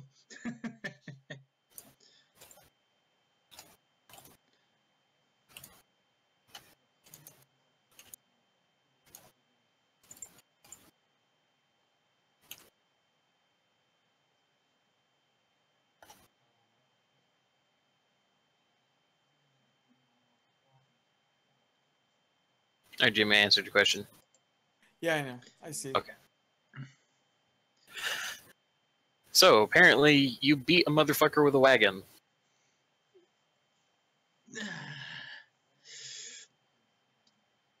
He looks over. He look. Did Transit follow him upstairs? Jimmy? Jimmy, What?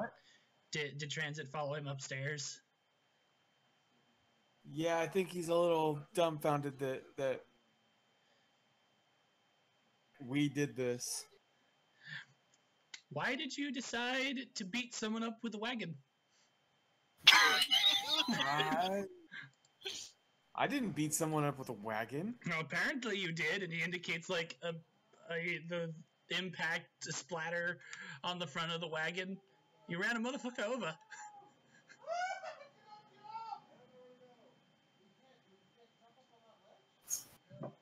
Why'd you beat someone up with a wagon?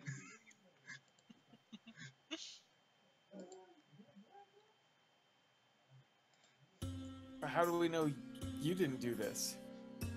I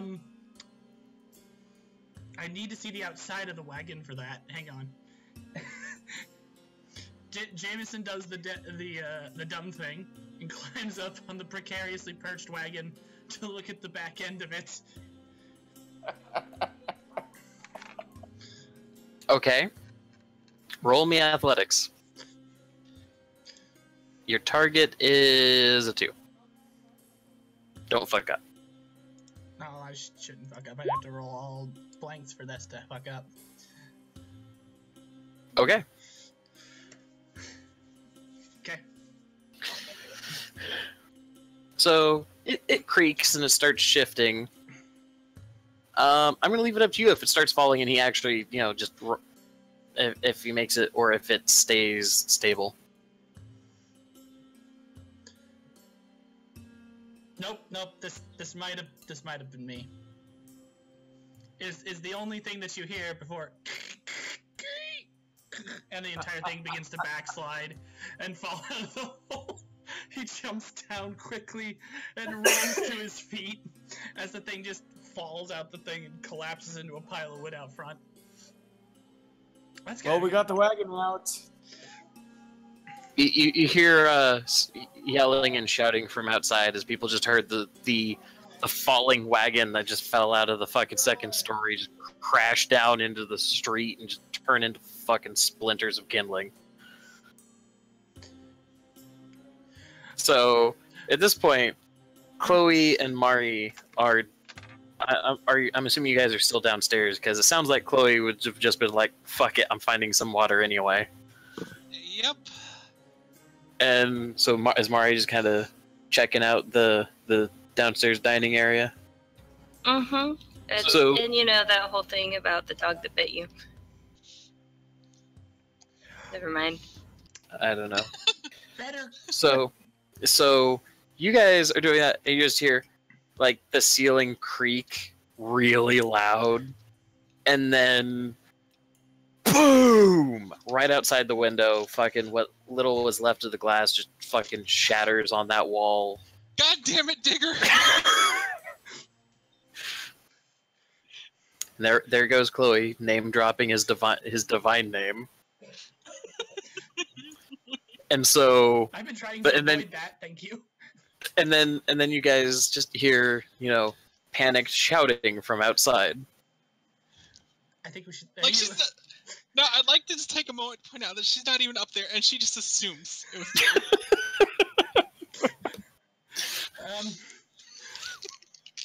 I guess he looks over to Toby, and I guess Myriad might be with them. Who's with them? Oh no, Myriad's downstairs. Myriad's downstairs. We might want to get out of here. Myriad's downstairs looking for a drink. We might want to get out of here. Toby, we might want to leave. I've been in jail once today. Let's make it twice. Let's go.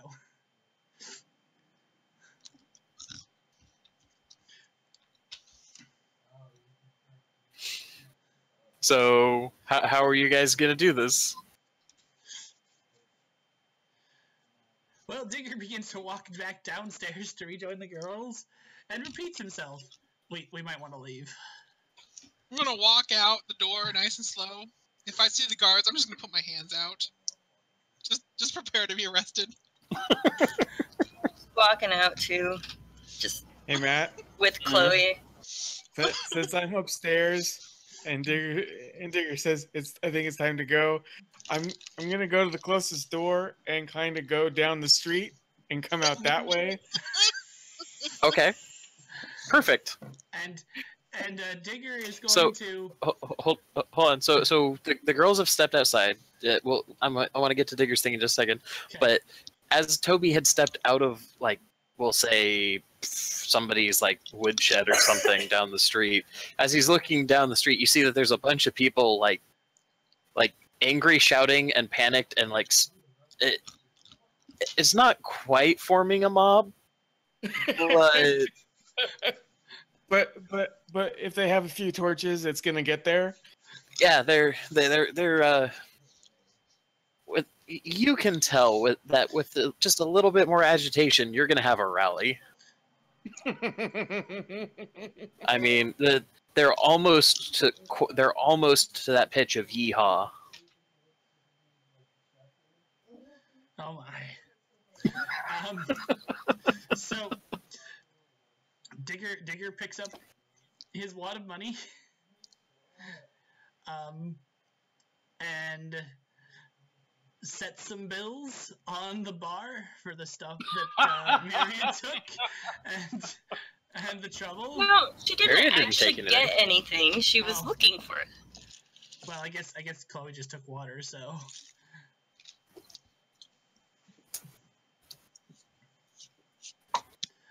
Oh. Then yeah, what to do? I wasn't there.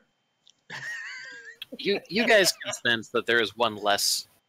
Those of you that are at the tavern, you guys can sense that there is one less divine presence in your immediate vicinity. Fucking coward. Here, I thought that this was gonna be a useless god.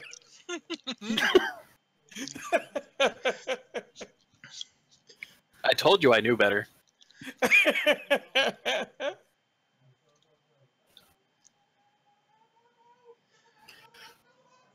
Okay. No one likes a party pooper.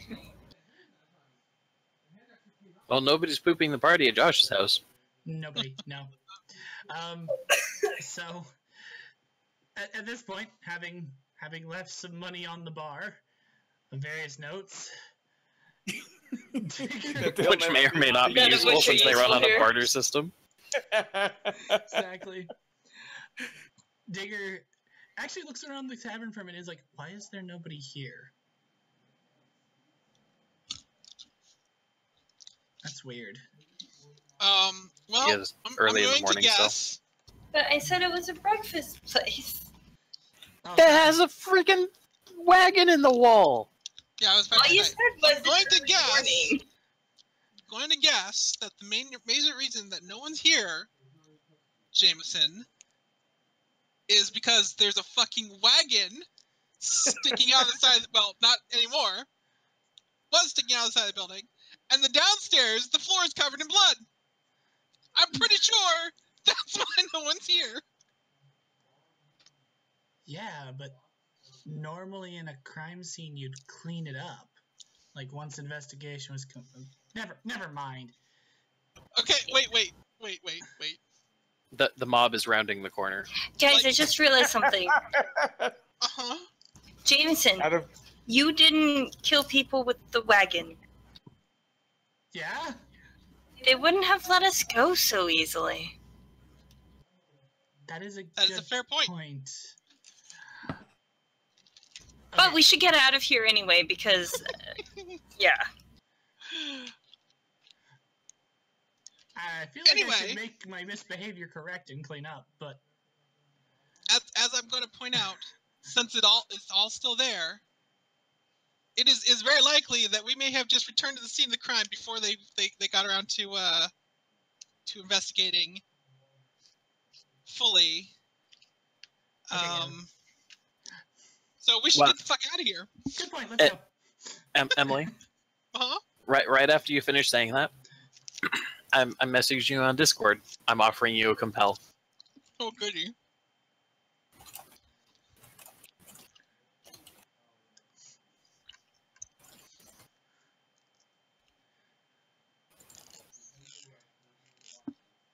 Whoops.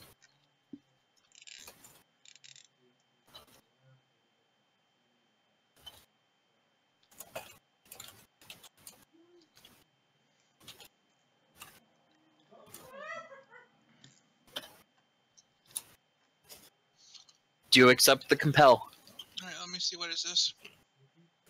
Oh, by the way, Matt, are we going with the core rules as written, where you have to give up a fate point to reject a compel? No. Okay. I like this. I will accept it. Also, because I didn't actually state this for you guys, little black tokens are your fate points. You guys have a stack of 3 on there. I assumed. So there you go. There's your fourth fate point, Emily. Okay. We don't have access to our points. I don't know if we're supposed to. Oh shit! I know why. 1 second. Let me fix this. Okie dokie. Stay on the wrong layer. Mm-mm. I've just been dropping the picture in. Oh. My bad. I'm working on fixing it now. Should just take a second.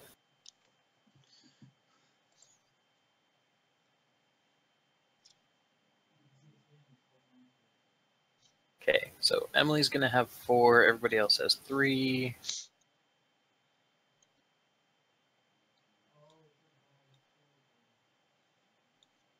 Oops. 3. I will return shortly. I need to go grab my phone. Okay.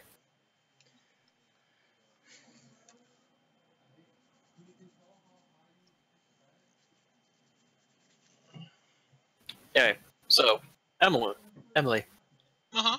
what are you going to do? All right. Well, that's very simple. They're becoming an angry mob. They're about to come around that corner. So I'm going to, go full on divine form.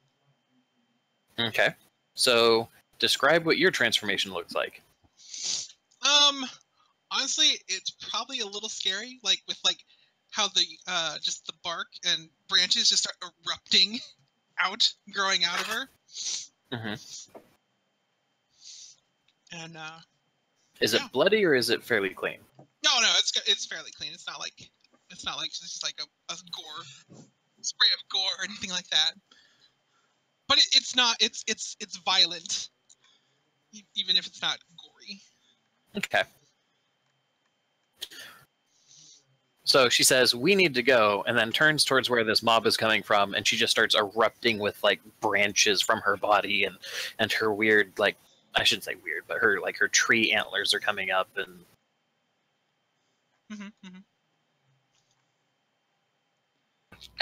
Chloe, No, I got this. Get out of here. you said we need to go. I meant you need to go. No, we need to go. Come on. No. I got this. You guys get out of here. What are you going to do? I'm gonna grow some friends.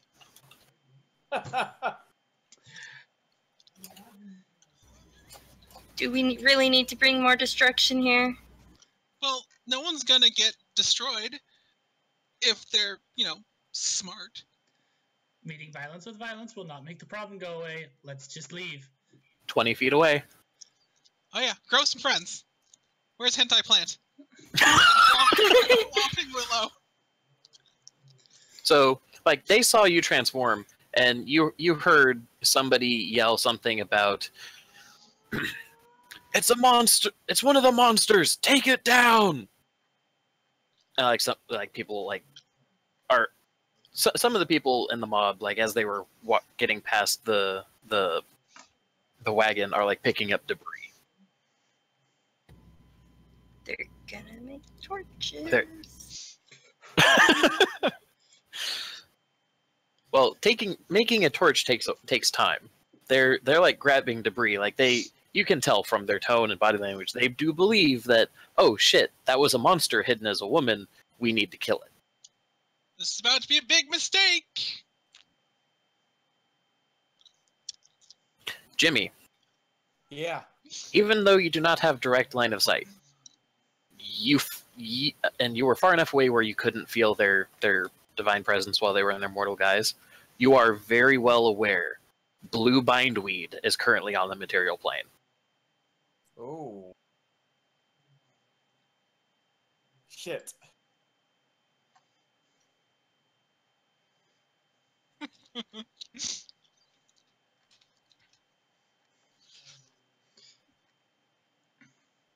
So at this point, it is a straight up matter of, like, pretty much Chloe has made her case. She's not going anywhere.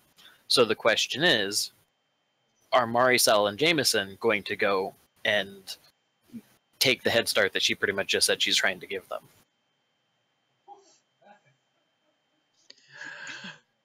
I let Cassie. I pass. I let Cassie answer first. Hey, Cassie, no responsibility because he's going to mirror your decision. No. I'm going to. I have something might do, but let's see what Cassie does first.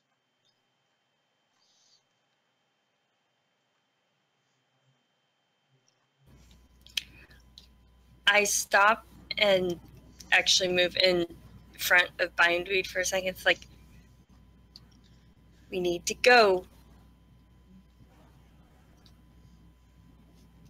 Then why This are you is going? not. They're 20 feet away at this point with weapons. Are you going to continue to try to negotiate since they're about to try and I was charge? gonna say, she was going to basically try and pull Chloe with her. She knows she's not going to get very far, but she's going to try. Especially since Chloe has, like, let's see, Physique 3 is personal power. Oh, but you don't have it on any of those. Interesting. Okay. Actually, you are just as strong as blue bindweed. The difference is she has the ability to invoke her divineness since she's transformed as an aspect. Mm-hmm.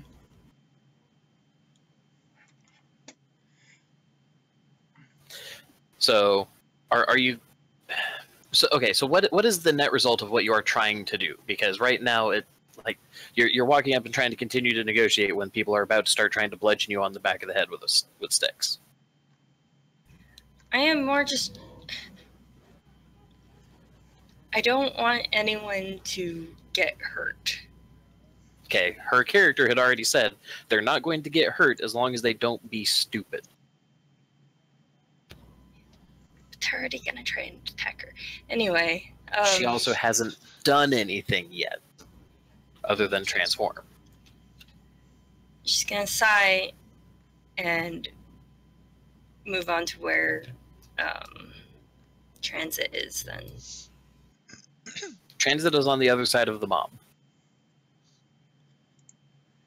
Also, you can't sense him because he hasn't transformed. Either way, she's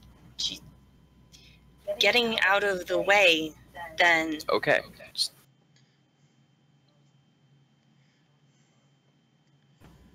Okay, so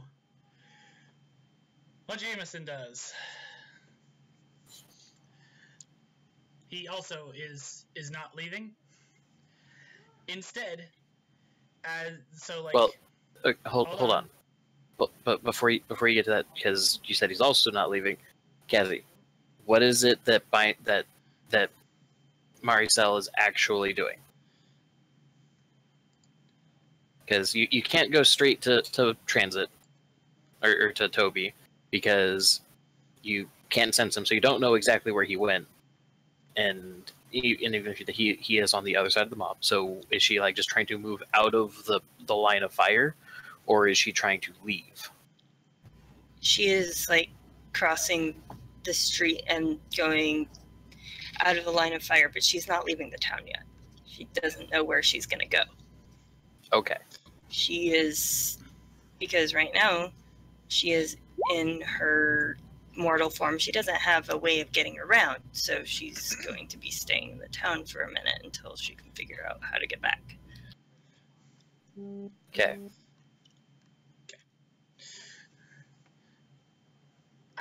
I might help with that.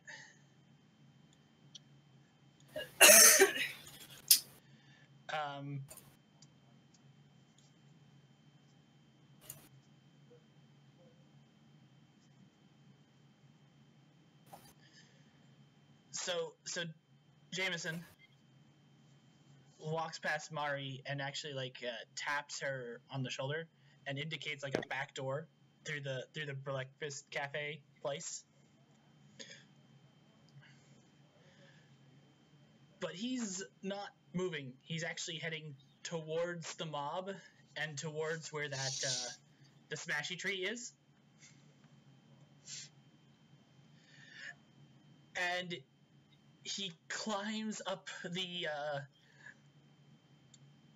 onto the first branch of the tree, the great tree of smashing. Has the great tree of smashing been summoned yet? I thought you said it was. It was the thing that was planned. Oh.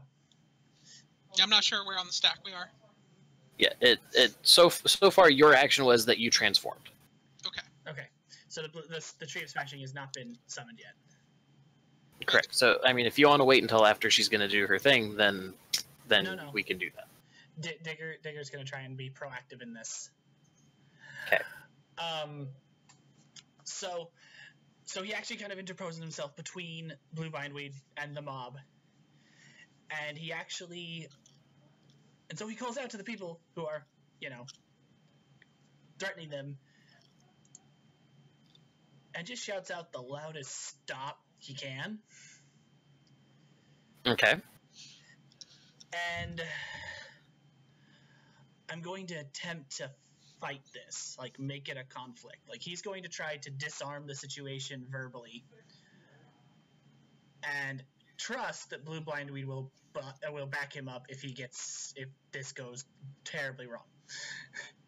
But he's going to make the attempt.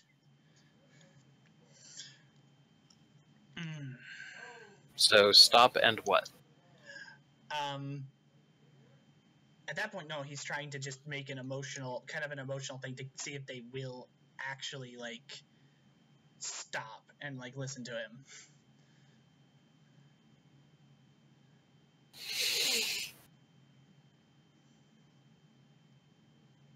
Make it a rapport roll.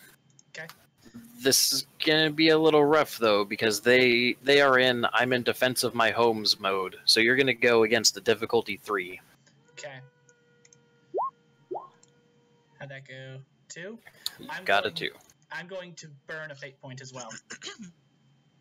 What aspect are you invoking to do so? I am ridiculously likable for a snake. Okay. Perfect. So yeah, he puts forth like the full force of his personality and attempts just to make them stop and listen to him for a minute. Mm-hmm. So that one would be a reroll then, right? No, I'm gonna add +2 to the roll Oh, okay. to make it So a yeah, 4. you make it. They don't seem to have been dissuaded from their intent, but they have at least stopped, and instead of just bum rushing, are more like fanning out and trying to figure out what this crazy dude is trying to get them to even stop about. We are not monsters. We don't wish you any harm. We are just trying to figure out what we are doing in your town. You're one of them? Good job, Digger. To you, God damn it. So To much. you. I was standing with them. Obviously, I'm associated in some way. Let's move past this. Go! None of us remember what we are doing here. I am more than happy to fix the problems that apparently I've caused. I will clean that shit up. You're the one that did that? I don't know. Digger? I think you should go now, like I said. Shush. Hold up.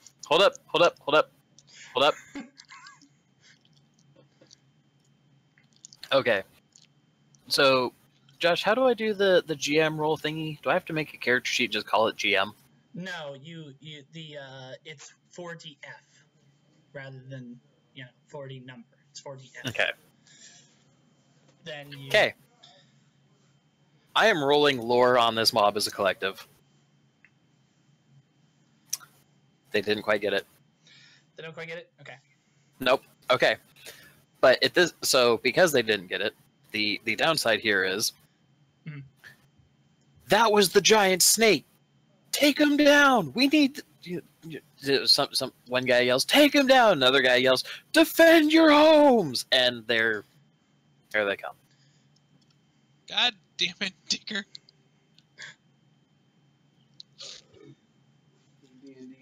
Yep. All right. I think it's time for Hentai Plant Bulber. Okay, so what does it look like when she summons her plant? I think we're gonna go with the dramatic point, and they just erupt out of the ground. Okay, and you're summoning one Whomping Willow and one Hentai Plant? Uh-huh. Okay, so the way this ends up going, pretty much she like you Wait. said. Hentai plant? Oh, Yeah, I'm getting to it.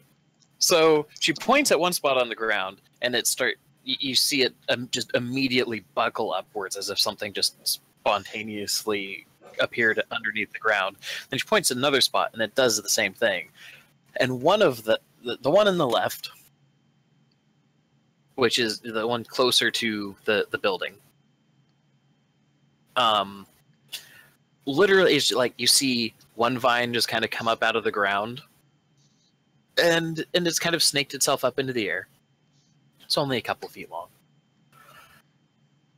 And then a second and a third, and then a 15th, and it pretty much just like a couple hundred of these super, super thin ivies just come bursting up out of the ground, nearly like 40 feet long a piece, waiting for some sort of command from its creator. And the other point of the ground literally just starts right like imagine a time lapse of a willow tree over a couple hundred years as it grows into a fully formed tree. And this is what you watch happening in the middle of the road over the course of about 2 seconds.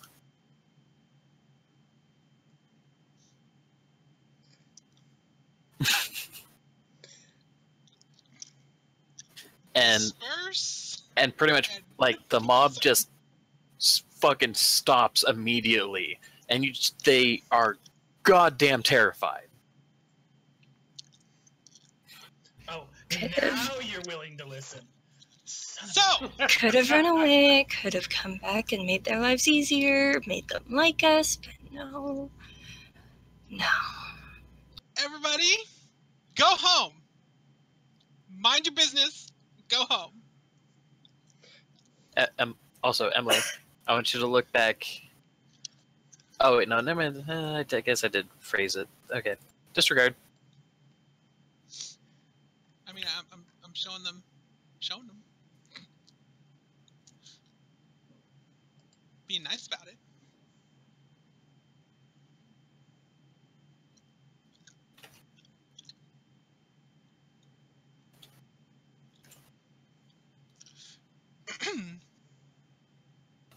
Are they running yet?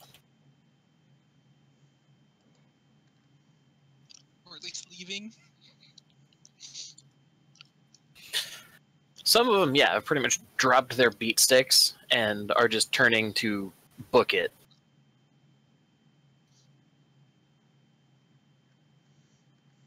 And like some of them are like, as Toby, as they're running past you, you hear some of them like crying, not crying like tears, but like you know when you're doing that whole like quietly praying to yourself kind of a thing. Yep. More than once, you hear a particular name being said, and they like, "Oh, please protect me," kind of a thing. Oh. Yeah.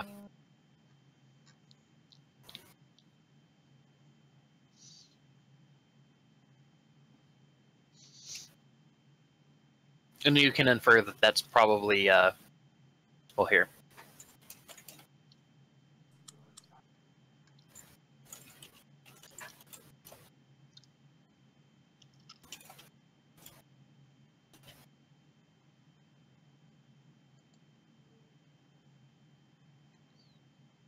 Oh.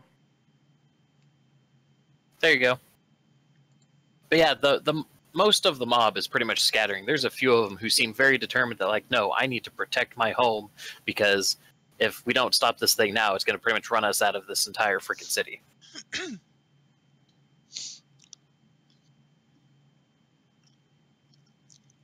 So they're saying this as they're going past me? Yeah. Like, here.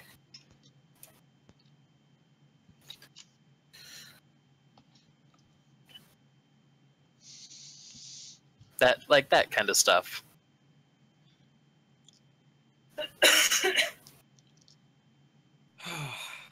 Great.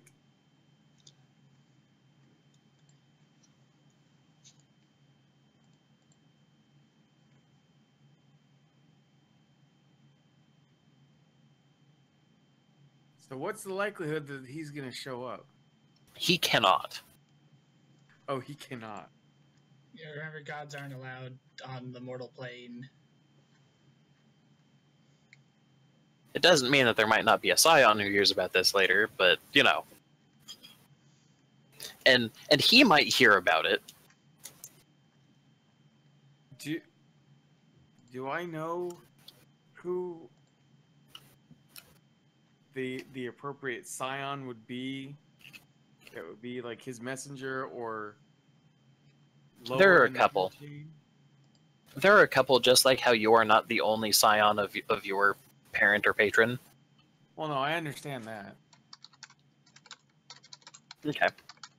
But as far as like chief messenger of, nah, not really. Hmm. Well, shit.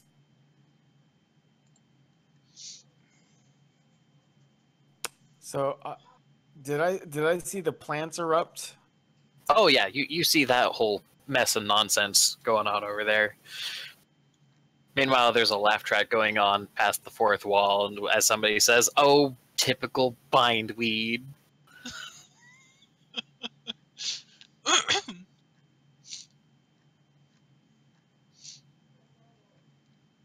Okay, well, this is fun.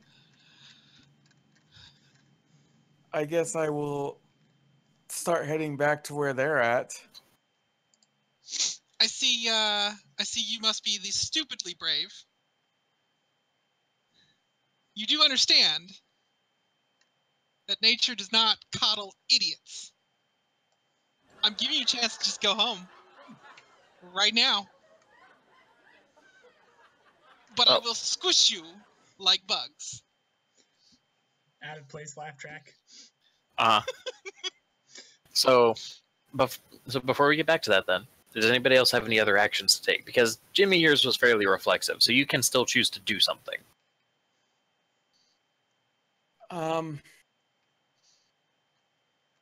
So I see that there's still people there willing to try and take her on. Mm-hmm. I mean, we all know that it's a very bad idea.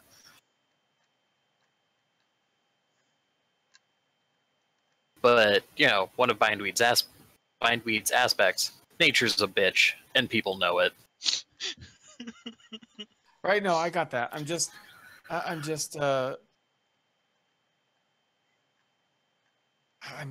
trying to think of what he would do.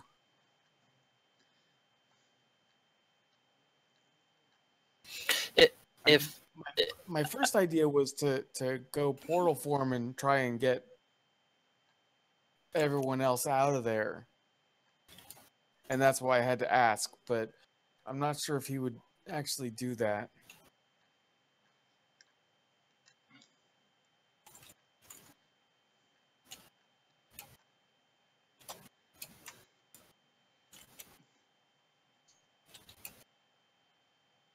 I think I think that's all I'm going to do. Sending you a thing really quick. Back. What's that? I'm sending you a thing really quick. Okay.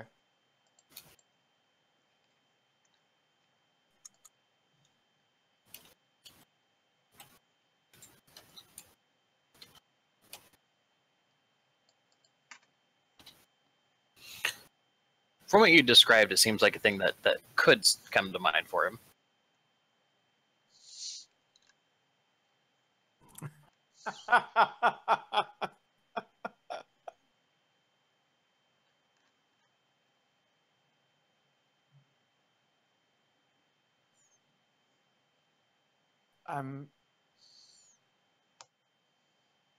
You know what? I can do that. It kind of fits in with the last line of his aspect. Of which aspect? Oh, the last one? Able to lead themselves. We all just need to be pointed in the same direction. Yeah, there you go. So yeah, I will go divine. So here he is, standing outside somebody's woodshed, like, well, time to turn ephemeral again. And now he's a fucking walking thing of energy with other little orbs of energy orbiting around him like fucking electrons. And I will... I'll charge up and try and convince them that they need to leave because transit needs to protect them from it. Well, role play it out. So what is it he's gonna do? So he's heading over there. What kind of vernacular does he use for this?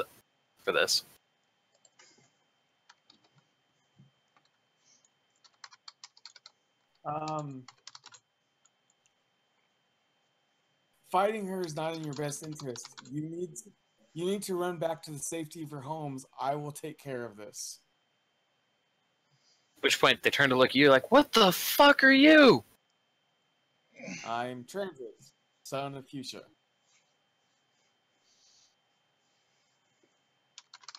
Right, it's Fuchsia? It's Fuse, I believe.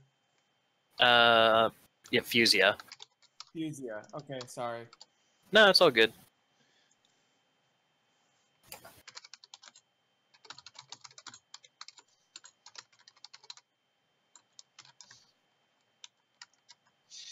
So, Thank you. you're welcome. I'm a helper. I typed in the phonetic pronunciation on his character sheet. So, you need to roll your deceive, my friend, and we're gonna make this a difficulty of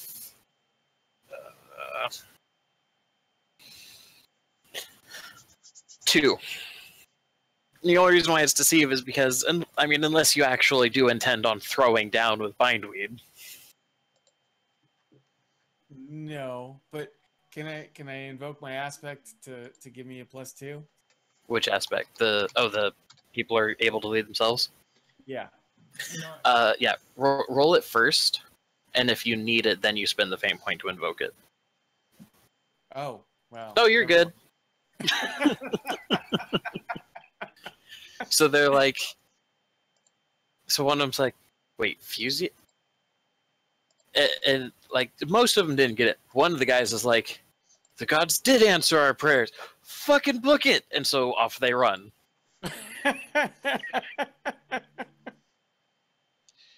You're an idiot. Are you talking to Transit or to the Yes. to the guys that run away? It's a transit. Why am I an idiot? Because these idiots are going to go off half-cocked every time something happens, and they're never going to learn, and then they're going to get themselves killed.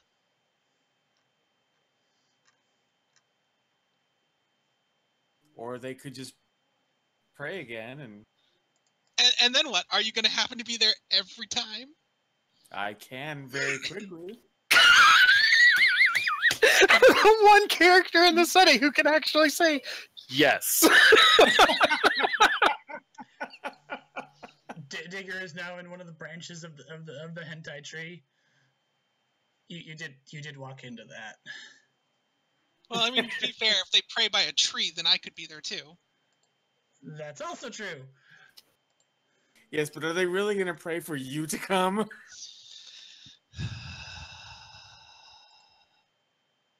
Well, probably not, no. Especially not since you've made me out to be, like, the bad guy here. I'm not the one who summoned anal probing Okay, plants. alright. Now, first of all, that only happened once, and she asked me to do it. I would like to just remind everybody, but that the visual of this narrative is that you've got Maricel on the other side of the street from this discussion with like her arms crossed or on her hips or something, just watching these two like you dense people. You've got you've got Jameson like standing in the on one of the Whomping Willow's branches, just kind of keeping balance with it because, you know, why the fuck not? And the tree's just kind of sitting there because it was never given any instructions. And we've got a like 7-foot tall tree woman and a fucking and then Dr. Manhattan arguing in the middle of a friggin' Skyrim street. Sounds about right.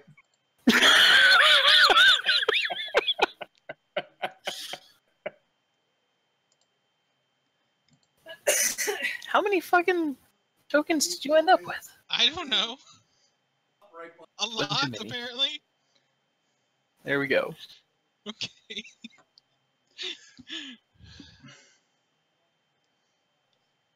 Anyway, Where was...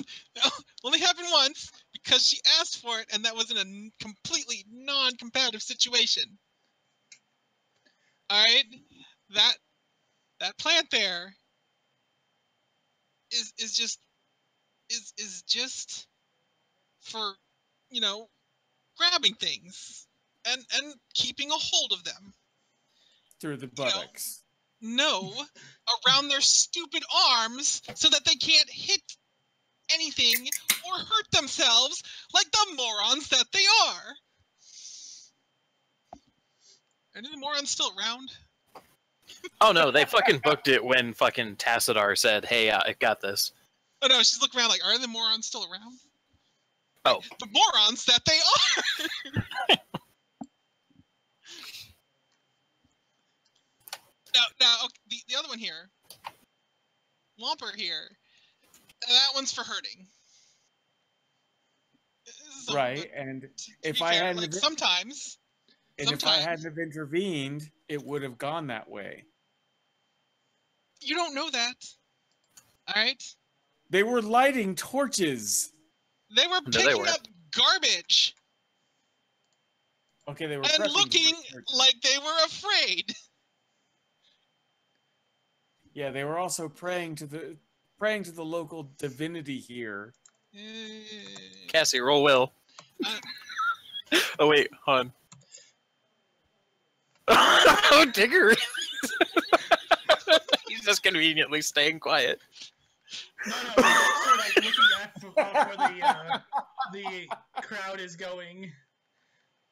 They were so angry. I don't care who they were praying to. Do you know who my mom is? Jimmy, your character might realize this would be the prudent time to name drop who they were praying to. They were praying to a god of death. I don't have. Hang on, I need to unlock. Eveltal. They were praying to the name that he would have dropped was Eveltal. The vulture god of death itself. He's apparently the chief deity patron or whatever of the city. I think the last god you want to piss off is the god of death. Eh.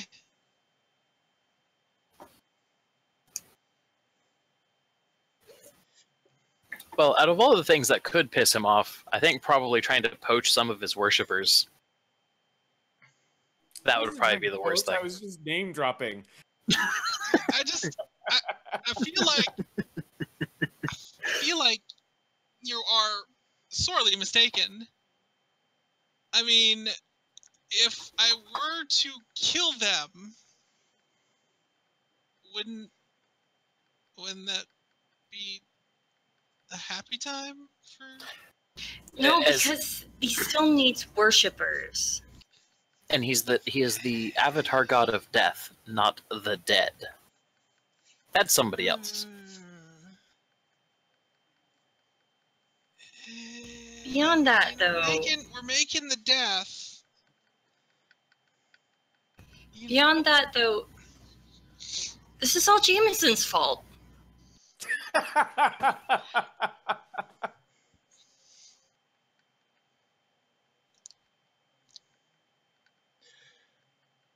Yes, it is.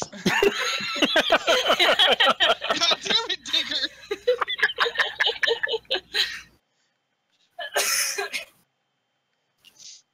Now, are we gonna stay here and figure out what happened, or are we gonna go?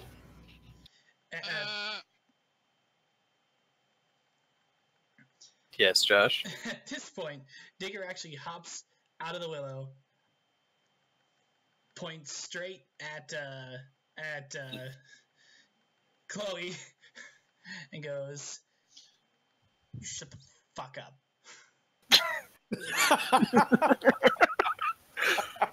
So Chloe was the one that just said, "God damn it, Digger." Yes. Maricel was the one that pointed out that it was his fault in the first place. So which one is he most likely to swear at first? No, he swears first at Chloe, and then he fixes Mari with a look. Just a look, like both at the same time, like he's pissed because like you just threw him under the bus. But at the same time, like he's actually kind of hurt. Like he didn't think that was how it was gonna go, and he really, really wanted to try and fix what he'd done, or at least what he thinks he did, because he still has no idea what happened last night.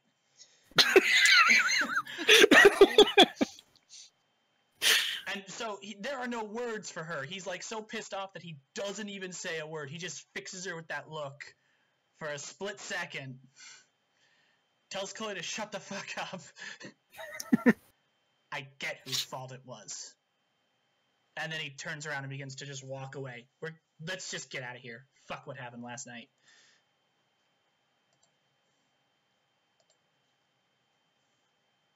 And Jimmy, you said that Transit is turning back into Toby. Yeah. Okay.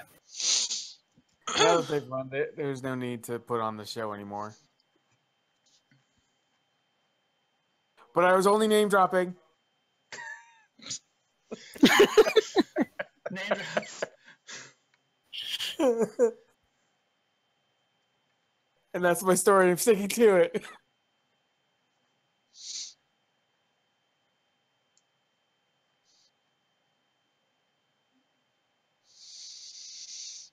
Mm-hmm.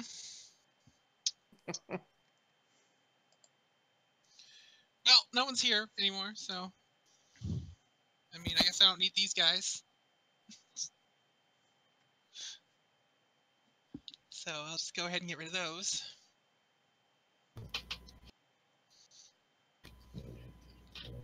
Mari, basically just shuts up.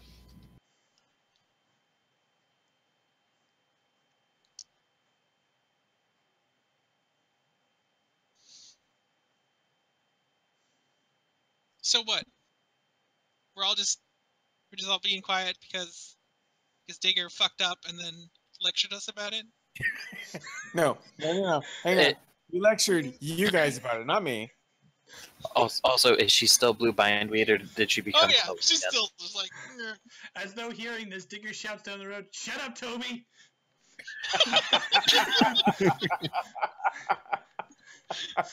No.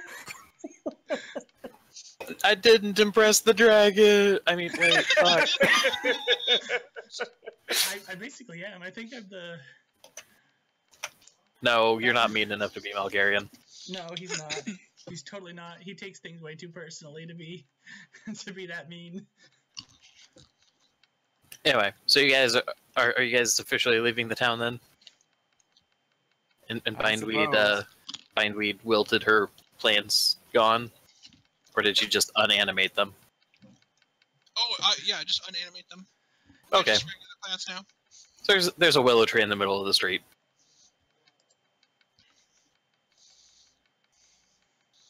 In fact, as we walk out, I'm going to be growing more random trees around. Unless something Just to piss these people off. What? Yeah. Just to piss them off. I mean, maybe a little. Like how big of random stuff? Like, is she growing more trees in the middle of the street, or is she just like, no, that rose isn't green enough? I think we're going to go with a little both. Like, oh look, that person's rose bush could be fuller. I think a tree needs to be here. A fucking redwood. Fuck that Oh, house. look, they're trying to grow some tulips. Have a bunch. And I don't like the way this guy house looks, so big fucking tree just right in front of it. I'm not going to destroy anything. Okay. I'm not even going to majorly inconvenience anyone. Yeah, that's what I was gonna say. So at worst, she's being inconvenient, but Right. once they cut the trees down, they'll be able to fix the inn. Right. Okay, so you guys eventually leave the city limits. There's like no one to be fucking seen as you're leaving because pretty much everybody's like, "Hey, yeah, a demigod is fighting a plant monster." Which I do, just as an out of character note, I want to mention, Emily, that if you'd have name dropped who you were, they would have just pieced the fuck out. Oh, that was actually next on the list. Yeah, like if you'd have transformed and just been like, I am Blue Bindweed, I am the goddess of Flora, Well, you yeah, will I mean, not stand before me or some shit, they would have been like, yeah, you're right. He was all like, I am whoever, son of whoever, and then things were happening, so I mean quiet. But my My next thing would have been when Bindweed would have been like, well, you know what? I'm fucking blue Bindweed, daughter of Poison Ivy. Fuck off.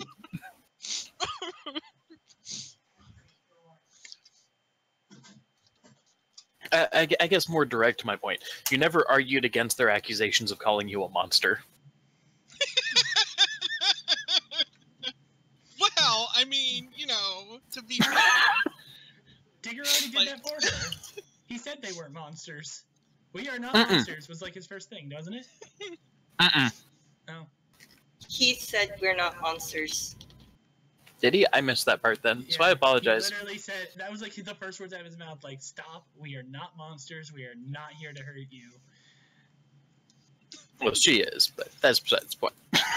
He said, despite how we look, we're not monsters or something like that. Yeah. Okay, then I had misunderstood the statement. But you know what? It's funny this way, so we're gonna move on because that's a lot of backtracking to go undo. But yeah, unless something jumps out of him at him as they move out of town, like hint other players, unless something else jumps out at him, he's going to proceed directly out of town, and we can figure out stuff from outside of town.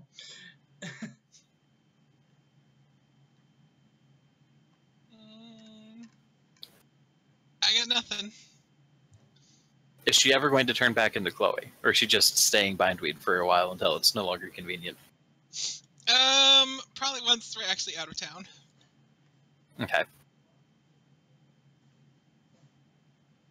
So she shrinks back down from like her 7-foot form or whatever the fuck it is to Chloe. Like, okay, I'm good. I'm no longer hulked out. Okay, so you guys get out of town. Now what? So a lot of water and breakfast. Because I still have a hangover. Digger stomps his foot and makes a 1-foot tunnel 15 feet away, directly underneath a rabbit. You hear it scream. There, breakfast. Yep.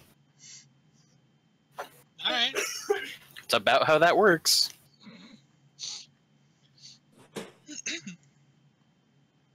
Well then, can By the way, have you heard a rabbit scream? Yes. Yes, it's fucking terrifying. can you do some stomping and find some water? Sure.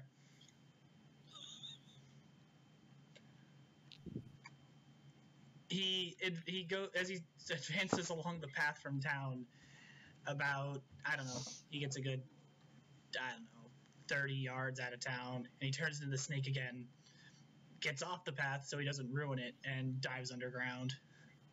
So I do want to mention, like, I know I had probably started with calling it a town and whatnot, but this is a full-on, like, city. City. Yeah, so there's suburbs and shit. So, I just wanted to be clear, like, as in regards to the scale of it. So, like, you guys get out of the suburbs and more towards the, like, wooded foothills of the area and whatnot when all this is happening.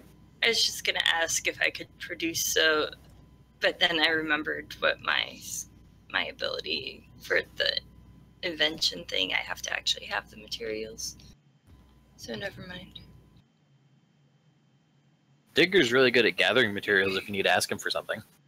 Oh, she was just gonna invent a thing that would take water out of the air, but You mean a dehumidifier? Those are very, very inefficient. A water collector? to get water for her. But I realized, wait, I don't have pockets, and she didn't have anything with her, so I can't just, like, have one. And then I can't create it. Anyway, beyond that, though, I would like to summon Tim once we're out of town. And that is one of the things I was going to ask. Where has Tim been this entire time? Also, what the fuck does Tim look like in Skyrim? For those of you who don't know, Myriad still has Tim. In the superhero game, Tim was just one of her drones that happened to have almost a personality protocol to it. And this, it is Maricel's stunt. Myriad has a creation of her own, crafted from a trace of her own divinity, an automaton named Tim, who, by virtue of being bound to Myriad, is able to follow her and whose appearance will also adjust to the local realm, just like she does. Tim is a loyal and capable creation, if somewhat diminutive.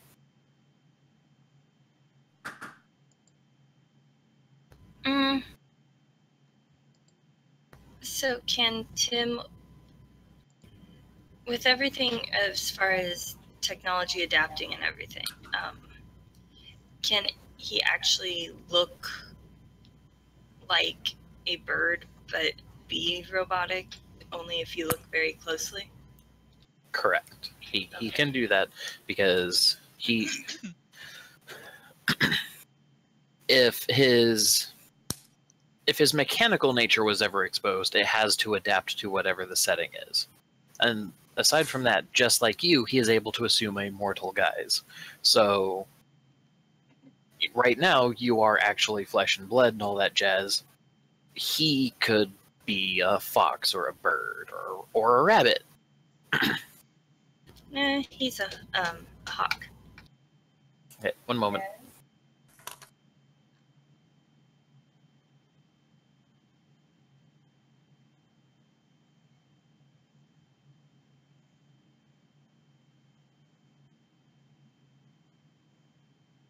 Okay, we're back. Okay, so he looks like a what now? A hawk. Okay. So here comes Tim flying down, finally realizing where his master was, and he just kind of like lands on your shoulder. And they pet him.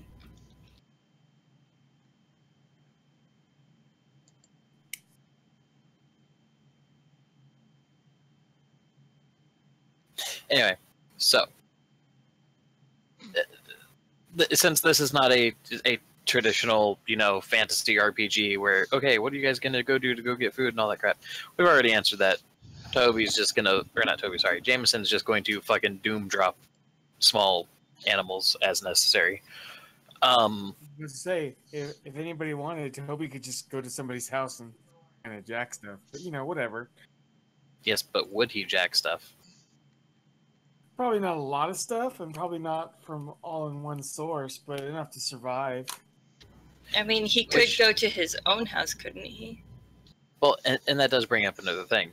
You guys do not require sustenance. You guys do not get tired. So, like, Chloe's thing of, like, I want some food and some water to try and get over this hangover, that makes sense. But, like, as far as, like, day-to-day stuff, okay, I'll put it this way. If somebody locked you in a cave and you couldn't get out in any way, shape, or form, you will not starve to death, and you can be pushing on that rock 24 hours a day because you cannot get exhausted. Like, if you started trying to, like, punch the rock until it eventually broke under your fists and whatnot, you would start breaking your hand, but then you could just sit there and wait until it healed at a standard human rate, unless you have a power that allows you to heal faster. I mean, assuming your divine form probably speeds up your healing rate, but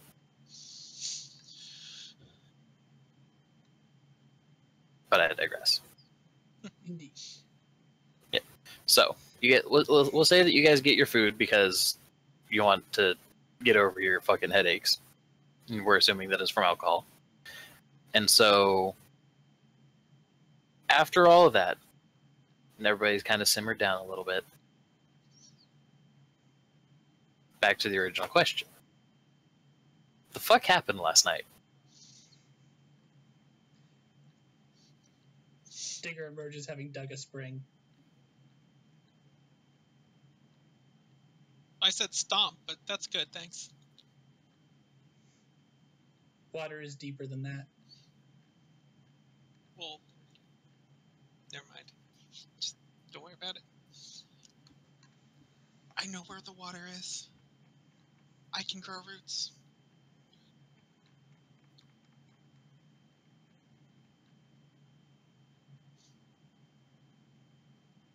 He considers this for a moment, like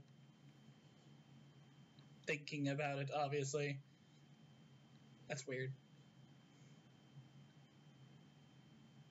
Okay. I have a question. It's out of character. Oh. About Transit's powers. So he can open a door and it would be a portal to anywhere. Can he? No. Or, He can step through the door and come out anywhere. He has to do a different thing to open portals for other people. Yeah. So, yeah, that's what I was saying, was he can open the door and it'd be a portal for him to go anywhere.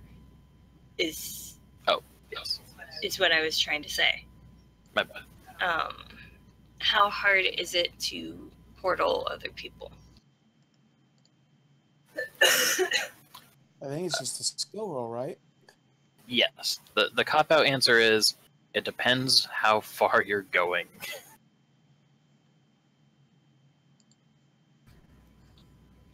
Because I was going to say, like, Transit showed up and then, you know, we wound up following him or being portaled to the city. But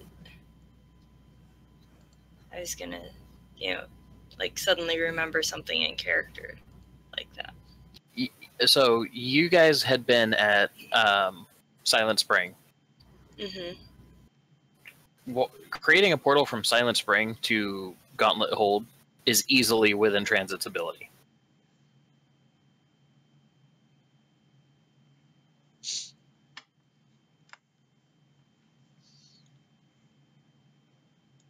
And me getting a message to Transit saying, come drink with us is very easy. Yes. Because it could have been something as simple as he leans through a door, says, "Bitches, I found tequila," and Digger probably would have grabbed you by the scruff of your shirt and said, "We're going adventuring."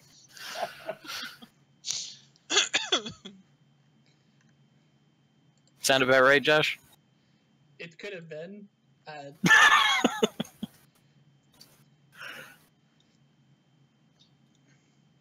That's the thing. He's like, did I actually cause half the shit that I think I caused?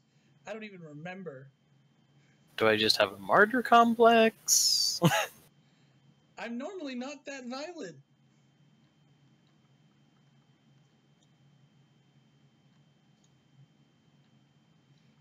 Like, I am more than capable of punching a man out in human form.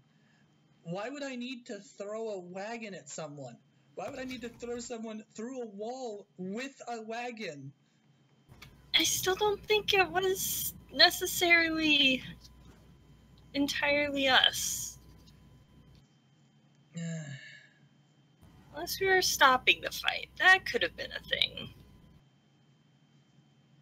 Also, it's not that weird, Digger. My mom's poison ivy, and my other mom is a tree. Yeah, you're still eating through your feet. It's weird. Sorry, drinking through your feet. It's still weird. Not weird. Not that weird. Okay. By the way, as an aside, we want to remind everybody, campaign aspects are things that you guys can invoke as well. Mm-hmm. The only one that I ask you be like talk about first is the first one, because I understand it's very vague and all that jazz, but it does have limits. It does, I'm sure.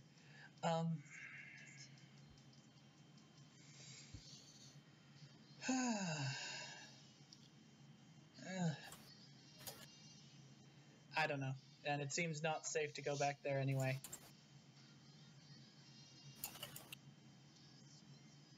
Well, Toby could probably go back there. And do what? Sorry, I was distracted. It's all the porn. Jeez.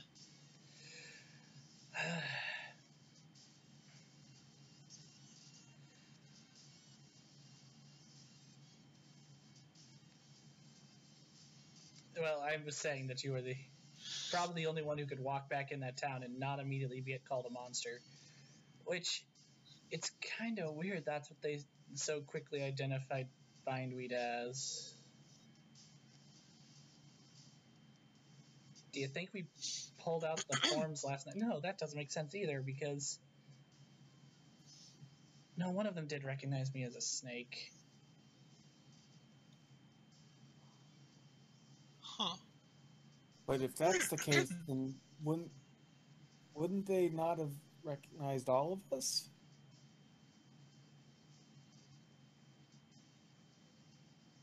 That's true, but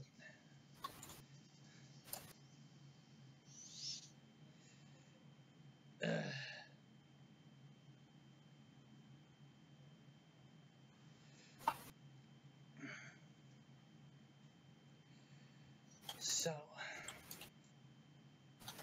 Everyone roll a will. Digger has not had time to recover from stress. Well, no, has he had time to recover from stress?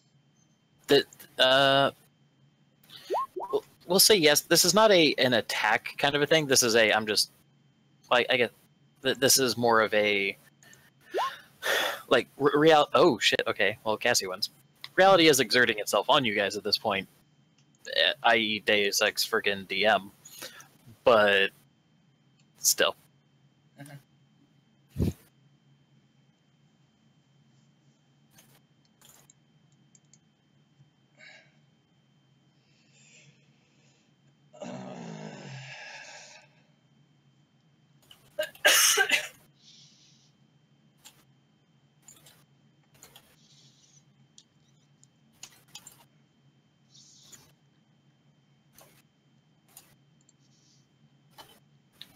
There you go, Cassie.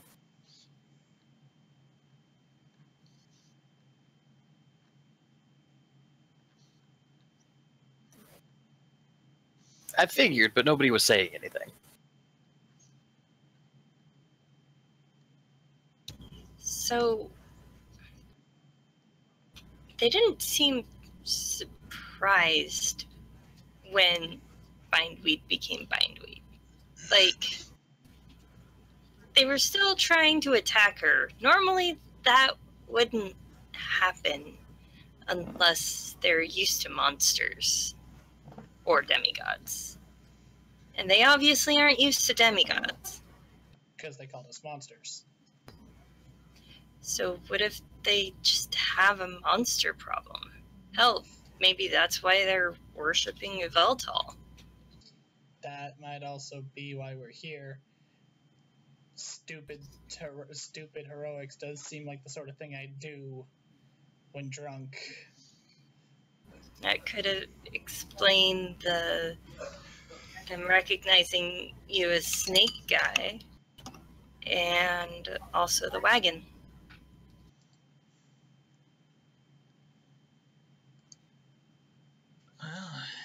And a lot of unaccounted for blood. Yeah, we would have had to beat up a lot of people to get that much blood. Or one very big thing. And they didn't keep us in jail for murder. Said we could go. Didn't seem like anybody had died, so... And I'll spare you all a lore roll, but just as a reminder, we are ripping off the monster spawning mechanics from Final Fantasy X. The spirits of the dead, if not properly sent off towards the afterlife by a psychopomp or priest or whatever you want to call it, become angry, can manifest as a monster, and the more souls there are, the stronger the monster becomes.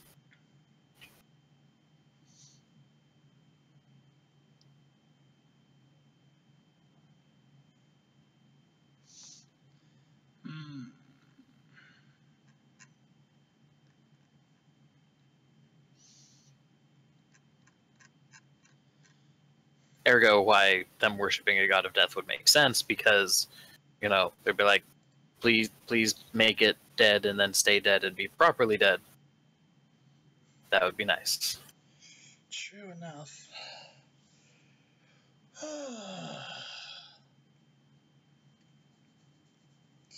So,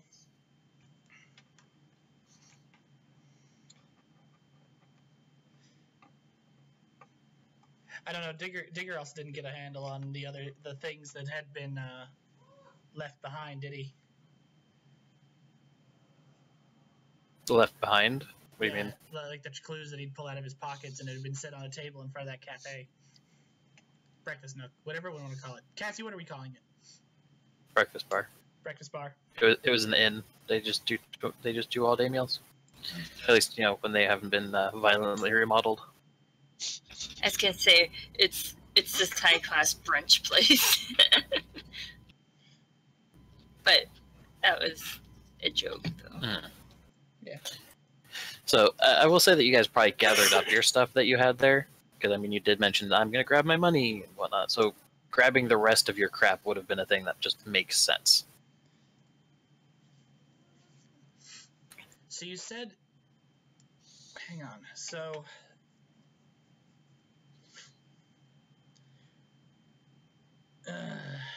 as much as I said fuck last night, I can't let this go. He kind of pulls out the little sensor, which is now out again, so it's not like leaking incense smoke anymore. Hmm. No one actually did say, out of character, no one actually did say that they knew that there was a temple in the town, but they did not use incense. Did they? No, I think the only thing that was revealed was that I knew the name of the deity that they were worshiping. Okay. So, then But your character is the one, Jimmy, that would know that they have a temple to Aveltal there. anyway. Yes, I know. So yeah, Digger kind of sways it back and forth. Veltel use incense and sensors for No. their No. Aren't they more like the bones and bloody bits kind of people? Also, no. Also no. Also, More like cleaned bones and chanting. So bones, but not the bloody bits. Okay. One of them's harder to maintain for a weekly service. Fair enough. So where did this come from? I don't know. Maybe you perhaps stole it from something somewhere else. From Silent Springs. Maybe. I don't know. Didn't someone say they were like outlaws and stuff there? A lot of them, yeah. Wouldn't they mostly worship the yeah.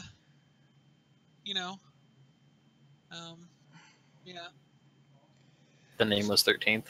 No, let's face it, Silent Springs worships science and money. Money before science. Science is a means to an end. So Deus Ex? Not even Deus Ex, just if it sparks, bubbles, boils, and can be used to further any air quotes progress. That's what they're after.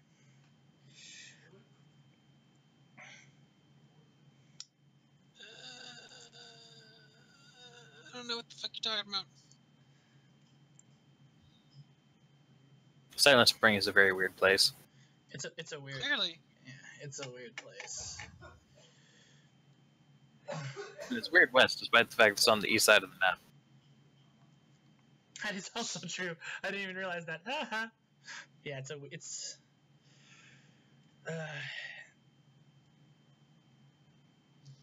The best way to put it is basically, it's all opportunistic. It's, get yours before the other guy can. Whoever gets his cash first is the guy who gets ahead.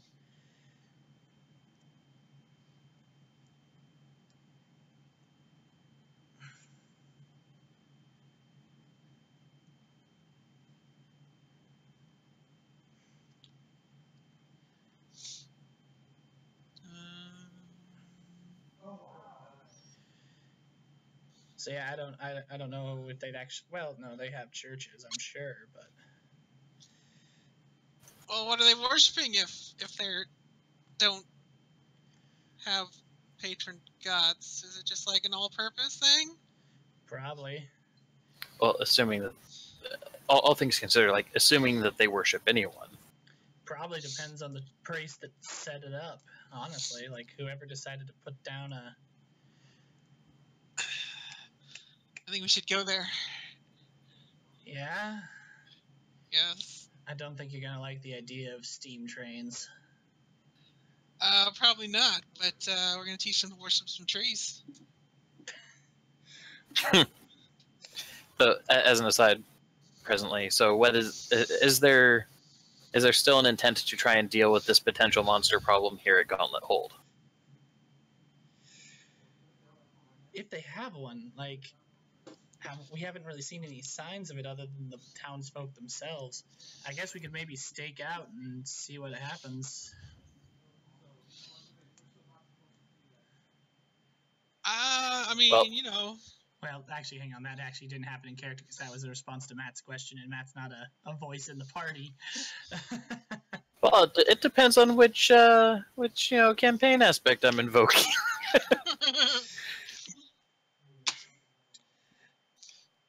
But since Matt asked, Digger kind of like pokes at the now cooked rabbit and takes it off a stick and hands it to Chloe.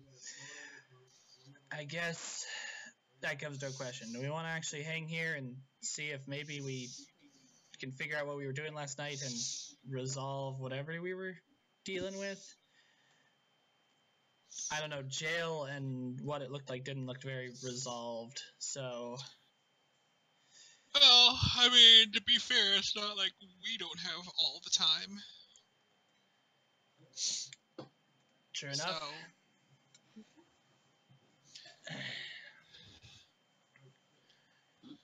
So what's, She's just gonna say, I mean, I kind of feel, well, not responsible. At the same time, I feel like something should be looked into. Well, that's what I'm saying. So what's a few days or weeks or months or years?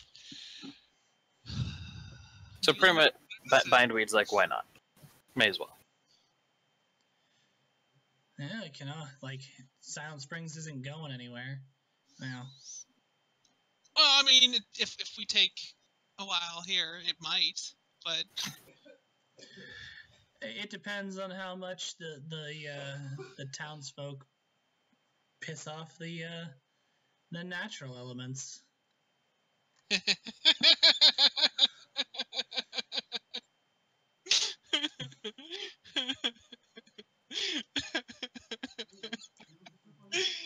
Oh, you're funny.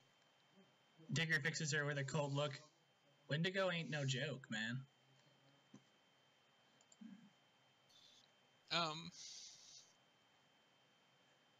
Never mind. All right. I'm sorry to say this, but I gotta go to bed. No, that's fine. We were pretty much getting ready to wrap up. Cause yeah, Frank's gotta be up in about 5 hours. Okay. All right. So good night, guys. Good night. Later. Jimmy. Night. This was fun. Indeed. I'm glad you guys are enjoying yourselves.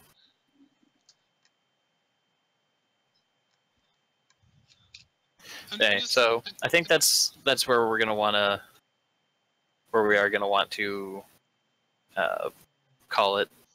Yeah. We have the plan for next time. You guys want to go monster hunting. I just wanted to throw one more thing out there. It's like Digger. My mom is the natural elements, and she's extremely easy to piss off. He just shakes his head and goes, Wendigo don't come from poison ivy. Wendigo or fuck. I don't care about Wendigo. Wendigo are people eating people. That's stupid. Who cares about that? I'm talking about real natural elements. Digger at that point shrugs, and that's, I guess, where we'll end. Do we have anything from Maricel? on this conversation? Besides the fact she wants to go see the steam trains.